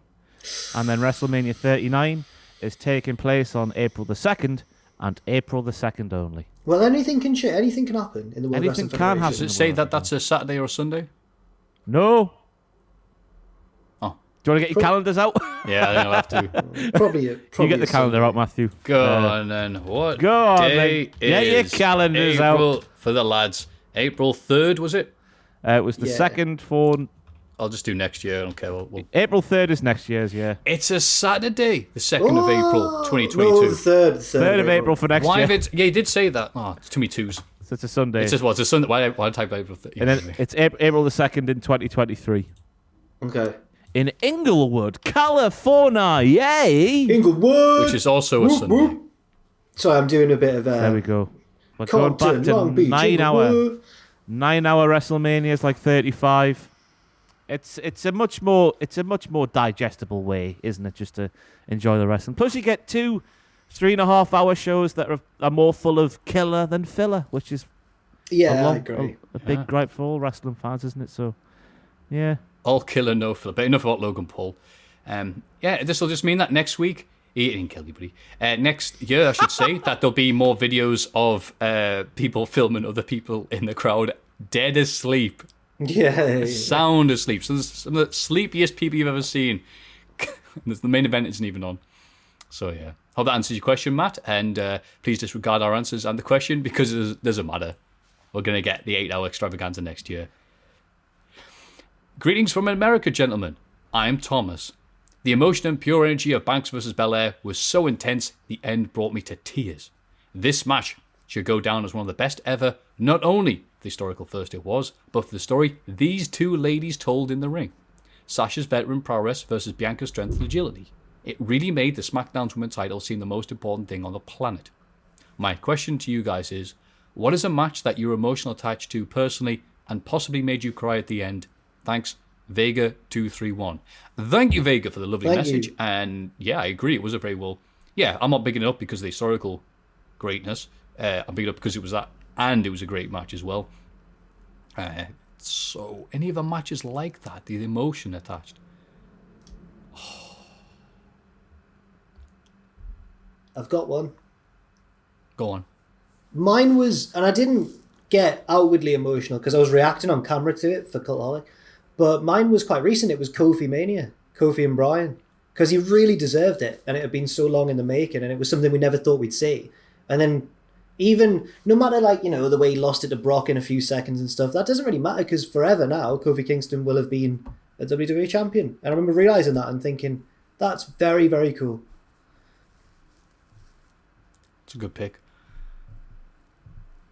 Probably the best thing at that Mania as well. Yeah. I mean, Yeah. Corbin versus Angle made me upset, but for different reasons. Batista versus Triple H, for goodness sake. I'll try. I don't. Emotion. Oh, other than Savage Warrior, WrestleMania 7. Oh, that gets us every time. But When Hangman beats Omega, that'll be nice. Yeah. If he Edge's does. Edge's return is a thing that's come to my mind for me. 'Cause even though I was reacting on camera, I started going a bit like, oh, just the look on his face. Look on his face. Who's that commentator from the World Cup? Just Look at his face! Yeah. look at his face. Alan Partridge. Oh, I know another good one. Eat my goal. Another one, Mark Henry beating Orton. Because we were watching that, not just because of like, I've been watching Mark Henry since I was a kid, I guess, because he made his debut in 96, was crap, then was gradually less crap over a long period of time, and then gets that level with Orton and has that, all right, we're pushing Mark Henry again. And it's like, really? Are you kidding us? And then, oh, wait, he's actually really good this time. They're doing it properly. Oh, okay. So my mate who hadn't been watching it every week is like, have you seen this? This pay-per-view, it's on this Sunday. Mark Henry's challenging for the title. I'm like, yeah, it's great. He's like, what? Mark Henry? He's like, yeah. No, it's a good chance he'll win. Get away. And we're watching the entire time. Like, there's very rare it used to happen. We'd all meet up, the wrestling, we'd drink, we'd have beverages and everything else.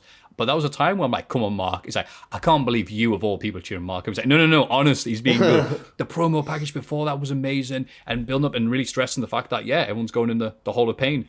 And all this is like, I know, but it's Mark Henry. I'm like, yeah, mate, just watch. And it just him, come on, Conor Randy, go on, hit us. It's like, push you up. Strongest slam, pinned him. And just the reaction, I remember that, him winning, going, I can't believe it actually happened. They actually did it. And just my mate going, Mark Henry's a champ. Just, missing the last 6 months of wrestling. It's like, Mark Henry, sexual chocolates, Mark Henry. He's a champ. So good. It sounds just like this guy for some reason, some good impressions. But yeah, so I'd say it was one. That's a good shot as well. Yeah, that's because the emotion, just to show it my friend, it was stupid. Anyway, move on from horrible impressions of people. Hello, gentlemen and rough men. Okay. Oh, gentleman and rough men. I hope I'm the gentleman. Who's the gentleman? I am the gentleman. You are the gentleman. I've got the most delicate voice of the three of us. And you bruise like a peach. And I was like, If I listened to the Broken Skull sessions correctly, I actually listened to it. Chris Jericho said he left WWE because he felt slighted by being in the second match at Mania. Why was he in the second match again? Big Billy Goldberg came back and stole the main event. Goldberg comes back. Jericho goes to New Japan. Jericho loves life outside WWE. Jericho meets TK and starts AEW. Should we all be sending Goldberg thank you cards? Cheers, Nick from Wisconsin. Goldberg, the founder of All Elite Wrestling. It is funny when you go back and see these little decisions here and there, how it changes things and how it could have been different or whatever. It is, because by the way, that is worth watching, that Chris Jericho Broken Skull sessions, because they do speak about AEW at length at the start, and then there's a few bits towards the end that you haven't heard before from Jericho. I thought was a very, very good listen. Very surprised how in depth they went on certain things. So it's well worth checking out. But I think it was just before that pay-per-view where Goldberg won. The plan was to have Jericho and Owens in the main event of WrestleMania that year, wasn't it? So it is interesting looking at the timeline. Because if Goldberg doesn't come back, Jericho presumably has one more. Because I think the plan was for Jericho to drop the title to Lesnar after that WrestleMania. So yeah, could AEW not have been a thing? Or would it be very different? I feel like it would maybe still have been a thing, but just without Jericho. So it might not have gone off the ground because they needed the star power of Jericho at the start. Because he was saying that he bigged up when him and Omega had the match initially, and how they had 25,000 new New Japan World subscriptions or whatever that number was. It was something crazy, yeah. Yeah, and how all that played a part, and then that sort of got TK involved and whatever. Yeah. I mean, Jericho has been consistent in his appearing in WWE for a bit, leaving and coming back, doing the Roddy Piper thing of going, best not overstay your welcome, because I'm really happy to see your return. So I thought, Jericho would have left for some other reason. And I think some people are hinting at it wasn't necessarily Goldberg's decision, but like somebody in charge backstage who's never really liked or appreciated Jericho. I mean, it could be Triple H who made the decision. And so, yeah, it is funny though, the little... They do speak the about butterfly that, effect. like, he speaks how they just, they never liked each other back in the day, and then they realised, they're very much the same thing, how they both left WCW kind of their own accord and then rocked up into WWE, and then apparently they're best of friends now or something like that. I'd rather hang out with Steve every day of the week. They're the best of friends. Can't think of anything he's done worse for his career. I haven't watched it, but my girlfriend has, and she said that Jericho, like, Austin asks him a question at one point, and he ignores it and goes, "We haven't done a shot yet, let's do a shot!" And Austin's like, "Right, shot first, then answer the question." Jericho's necking straight whiskey. What a Good legend. lad. It's Grey Goose, like, that's the one whiskey Oh, it's I can vodka? do. Sorry, that's what I meant. Vodka. Oh, right. Sorry, Austin's on the whiskey. That's the one vodka I can do straight is Grey Goose. Can you do Grey Goose? You fancy lad? I don't think I've ever had it. I've only had it like twice, maybe. Just you're feeling a bit bougie on a night out. I've just used the Ooh. word bougie. Bougie. Bougie. I've been watching too much Drag Race, lads. Wow. Part of the bourgeois. Neck and vodka on the night out. God. What's her face? Frankie Monette. She said bougie on her promo, didn't she? Frankie Munnis. I love Frankie Monette.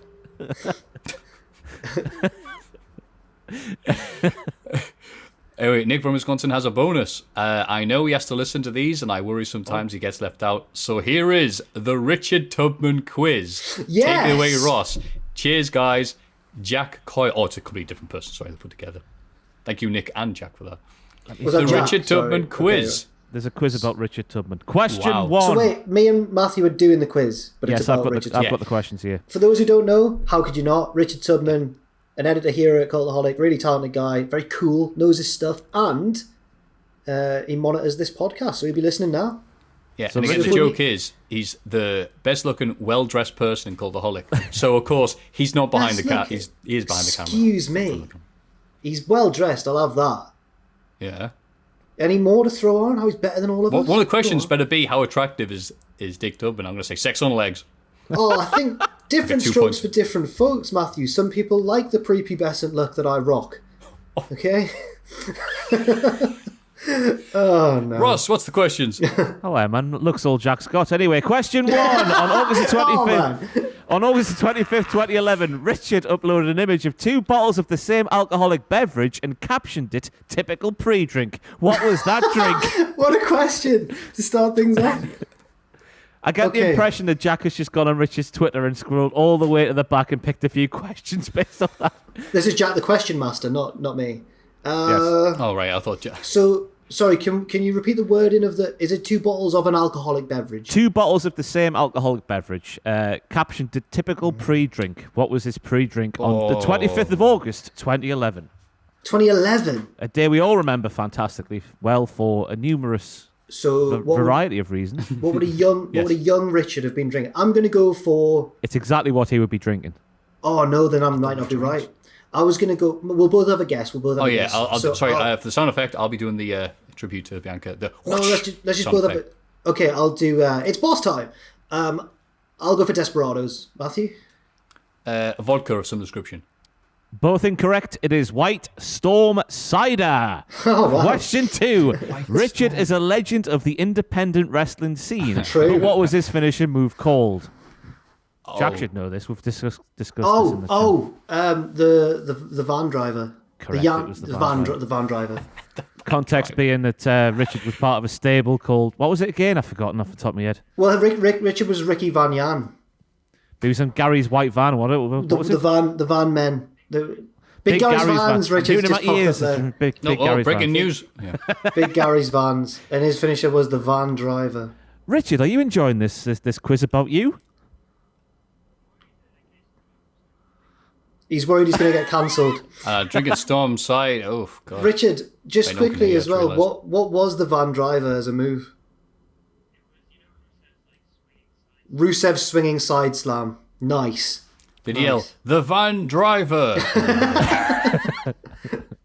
Question 3. He said yes. Go on. What is Richard's best way to spend his birthday? Oh, What is Richard's best way to spend his birthday? I've been on a Richard birthday night out. So I'm just going to say he likes a few drinks with some pals, nothing too crazy, bit of a night out after, and chilling. Maybe he likes to do something involving his decks because he's a bit of a DJ. Something like that. I'm going to say some White Storm cider and a couple of games of Cuplunk. The answer is to have his first Greg's since pre-lockdown. So I assume that was his last birthday. Richard had his first Greg's. Okay. Question 4. When did Richard join Twitter? Oh my god. The funny thing is, the guy asking the questions knows far less about Richard than we do, so he's had to just... I'll go for October 2009. Maffew, what do you got? November 2009. It's June 2009. Oh, no. Jack gets the point for being closest, I guess. Richard had a viral tweet that was loved by a certain Texas rattlesnake. What was the tweet? It was the amazing edit of Scott Hall taking the stun at WrestleMania X8 and going up to the moon and back. Maffew. And Stone Cold himself followed Richard. Still follows him. Followed him. Still follows you. Do you know how blasé a man can be about Stone Cold Steve Austin following you? But if you ask him, he'll just go, yeah, he still follows me, yeah. Like he's like your cousin or something.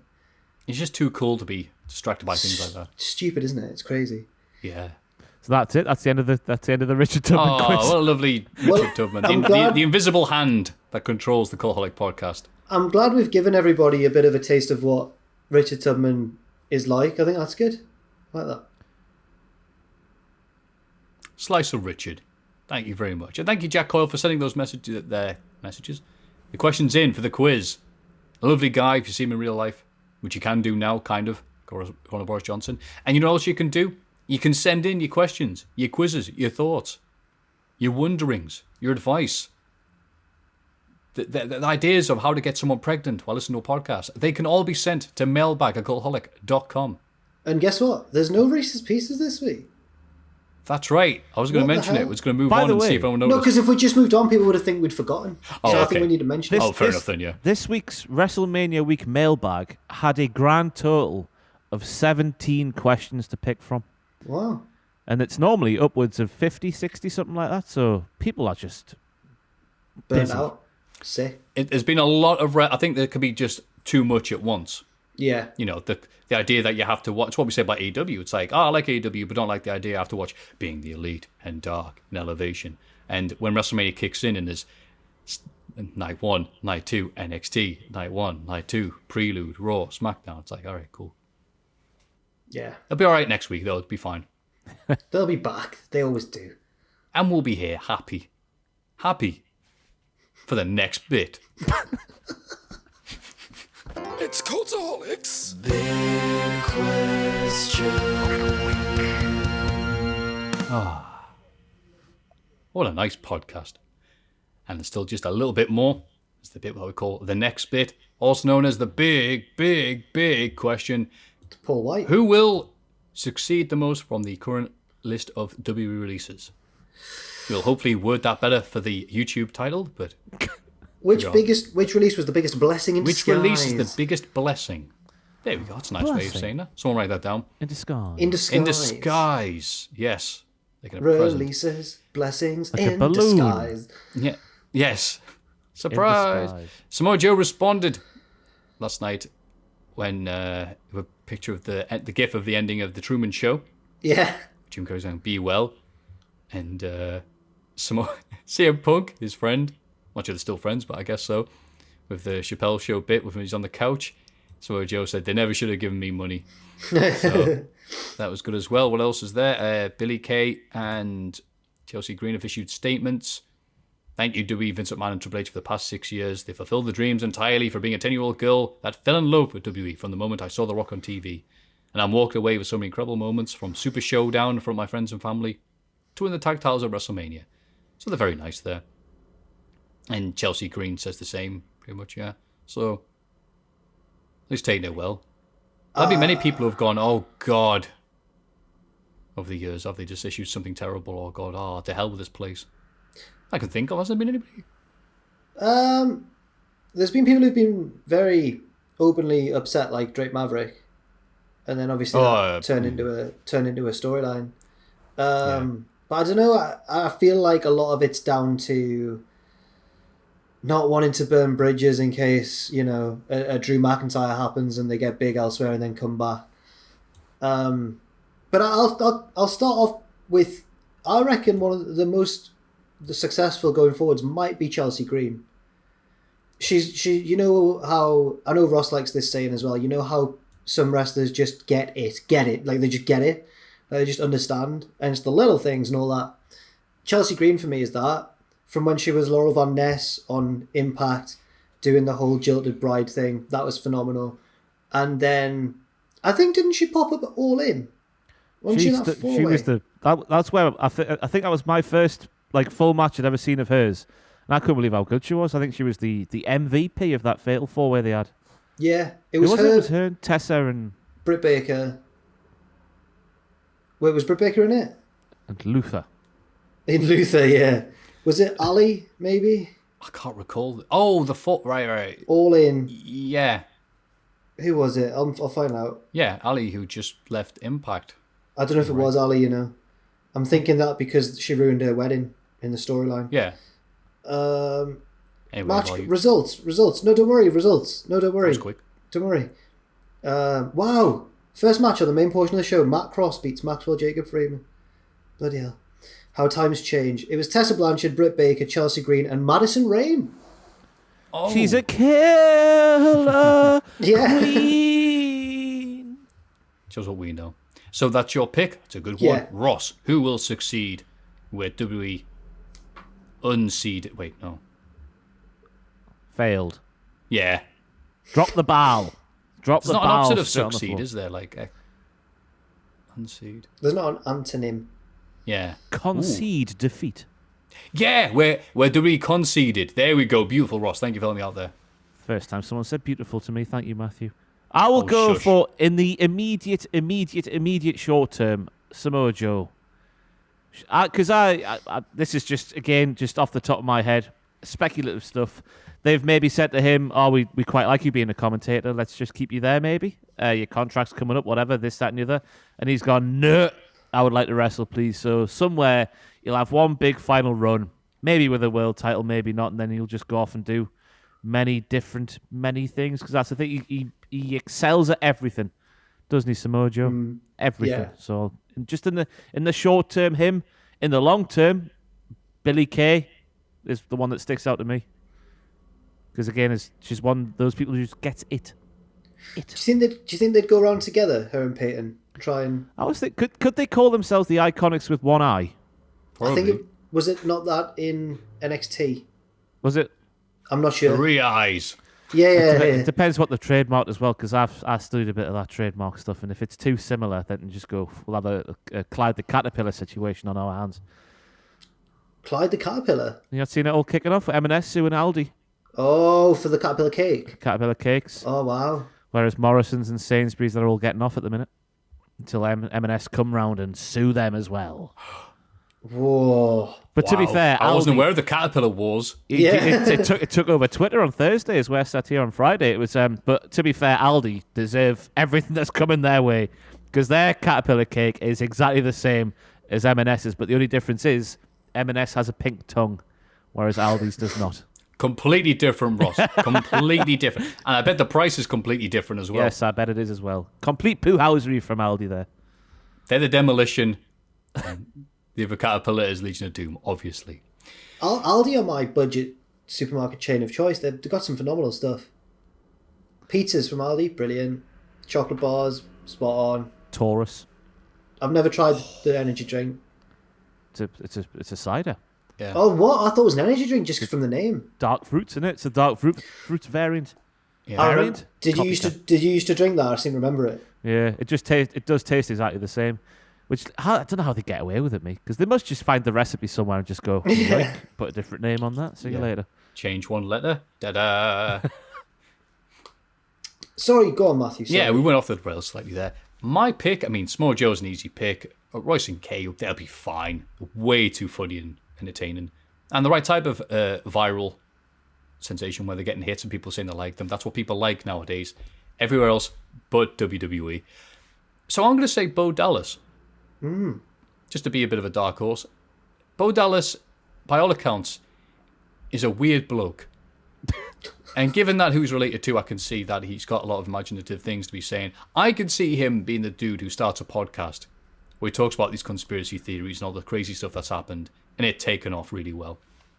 Listen to him on Jericho a few years ago speaking about the lizard people.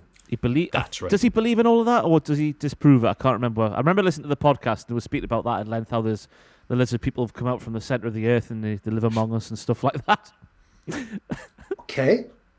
I would at least give one of those podcasts to listen to. Bo Dallas deals with real issues like the lizard people. What makes you say that Bo's weird? The thing I just said. What was it? I suppose there's some other stories about him. Well, his Not like wrestling bad ones, but just him being a bit of a weird guy. His wrestling character's always been quite weird. Yeah, but am I just making this up in my head? Was there other stories about him? You just think really he's bad weird. now. Byron Maybe it's something that Saxton's, someone sent a DM and I'm not supposed to say about it. Saxton's weird because there was that bit of ride along where Nia rang him up and he was weird. He's going to try and not lure real, it, that try show and, anyway. try and pull her with an apple pie that'll make her toes curl. Yeah, it was weird. It was weird. The fakeness of those shows was just rotten. No, Nia was loving it though. She was. I think she was enjoying Byron's weird ways a little bit. The fakeness of those shows. If you like that, you'll probably love Bo Dallas talking about the royal family of England, or whatever he's going to be talking about in his conspiracy theory mania. It's a good shout. It's a good shout, is Bo. Yeah. In or out of the ring. Yeah. In Kalisto, I think, in-ring stuff, he'll be fine. Yeah. Way too talented to... Way oh no, when am I going to get booked? Anywhere you like, pal. And Tucker, I'm sure, is already responding to Ross's DM requests for Straight to Hell. Well, I'm still, the state of play there is I'm still waiting. I was like, Tucker, my DMs are up. If you want to slide in, I'm still waiting. So it might have been one of those courtesy replies or a courtesy like that reels me in, and then nothing ever happens. But we'll try. We'll try. He's playing hard to get, Ross. We'll try. You'll be around. I'll keep pestering Tucker. He'll do an intro for me first. He'll do Straight to Hell, and then he'll raid Jack's stream. That's the sort of life for people now. Yes, that to look forward to. And you know what? The people listening and watching this have next week's podcast to look forward to as well. Just to recap, we do have the Hall of Fame segment. I know it's so great, maybe you've skipped ahead to hear just the wrestling. What's wrong with you, you weirdo? You can, of course, go to patreon.com/Cultaholic to place your votes and send us any of your thoughts, your queries. If White Lightning's better than White Storm, whatever's going through your head right now, send it to us at mailbag@cultaholic.com. I've been Maffew. I'm doing the stream on 6 p.m. Saturday, where it's even more Silent Hill. I can't believe we're near the end. Good God, what a game. Ross, what have you got for us this week? Yeah, I'm going to do a double length stream on the old FIFA stuff on Sunday, since I didn't do one last week because of WrestleMania, and then the final SmackDown WTF moments ever is on Saturday. Blame the algorithm, because lots of people have been telling me that when they type in Cultaholic and WTF, turn the safe search on, it doesn't appear. So we're going to have to rename that series, I think. So that's a thing to look forward to. Aside from that, Maffew, that is it. The stream and WTF for SmackDown, that is it for me. And Jack. Wednesdays at 6, me and Maffew. Me and Owen are doing Football Manager still. Cultaholic FC still top of the league. It's still going well. We're pushing on towards the final stretch of the season. Get involved at 6 p.m. on Wednesdays. That's right. Maybe you can meet up soon anyway. Oh, we literally can meet up soon, can't we? Yeah. We can. I know. Saying if you do squint, Maffew does have a resemblance of Owen. Oh, actually, at the minute, the hair, because they've both grown their hair quite a lot, yeah. God, it's so good. He showed us how to do the proper Twitch stuff the other week. And he was like, hey, Maffew, how you do this? And I was like, your hair looks good. He's like, all right, try and settle down. I'm trying to show you how to do Twitch properly. Good lad. He's getting a cut soon. He can't wait. Yeah, he's been growing it for ages now. By accident, because of lockdown, not on purpose. I'm booked in, me. I cannot wait. 25th of April, I'll be there. Oh, what are you getting? A haircut. Yeah, fair. Thank you, Ross. Short back and sides. A bit of a sick fade, maybe. But, well, yeah. Get all the afro gone. You know, like shave like the Cultaholic logo on the back of your head or anything like that. No, well, I might get the Ronaldo from the 2002 World Cup. Oh. Well, on that happy note, if seeing what Ross is going to look like next week doesn't entice you, I don't know what is, but we will be back. Don't you worry. And you, of course, keep on following us and liking us. A little YouTube thing down there. I know you can see them. And after you've done that, put your hand towards the screen. Or your webcam. That doesn't work. We can't see you. And after 3, say the famous expression that we sometimes say. 1, 2, 3. Join us. Us. Waggle, waggle, waggle, waggle.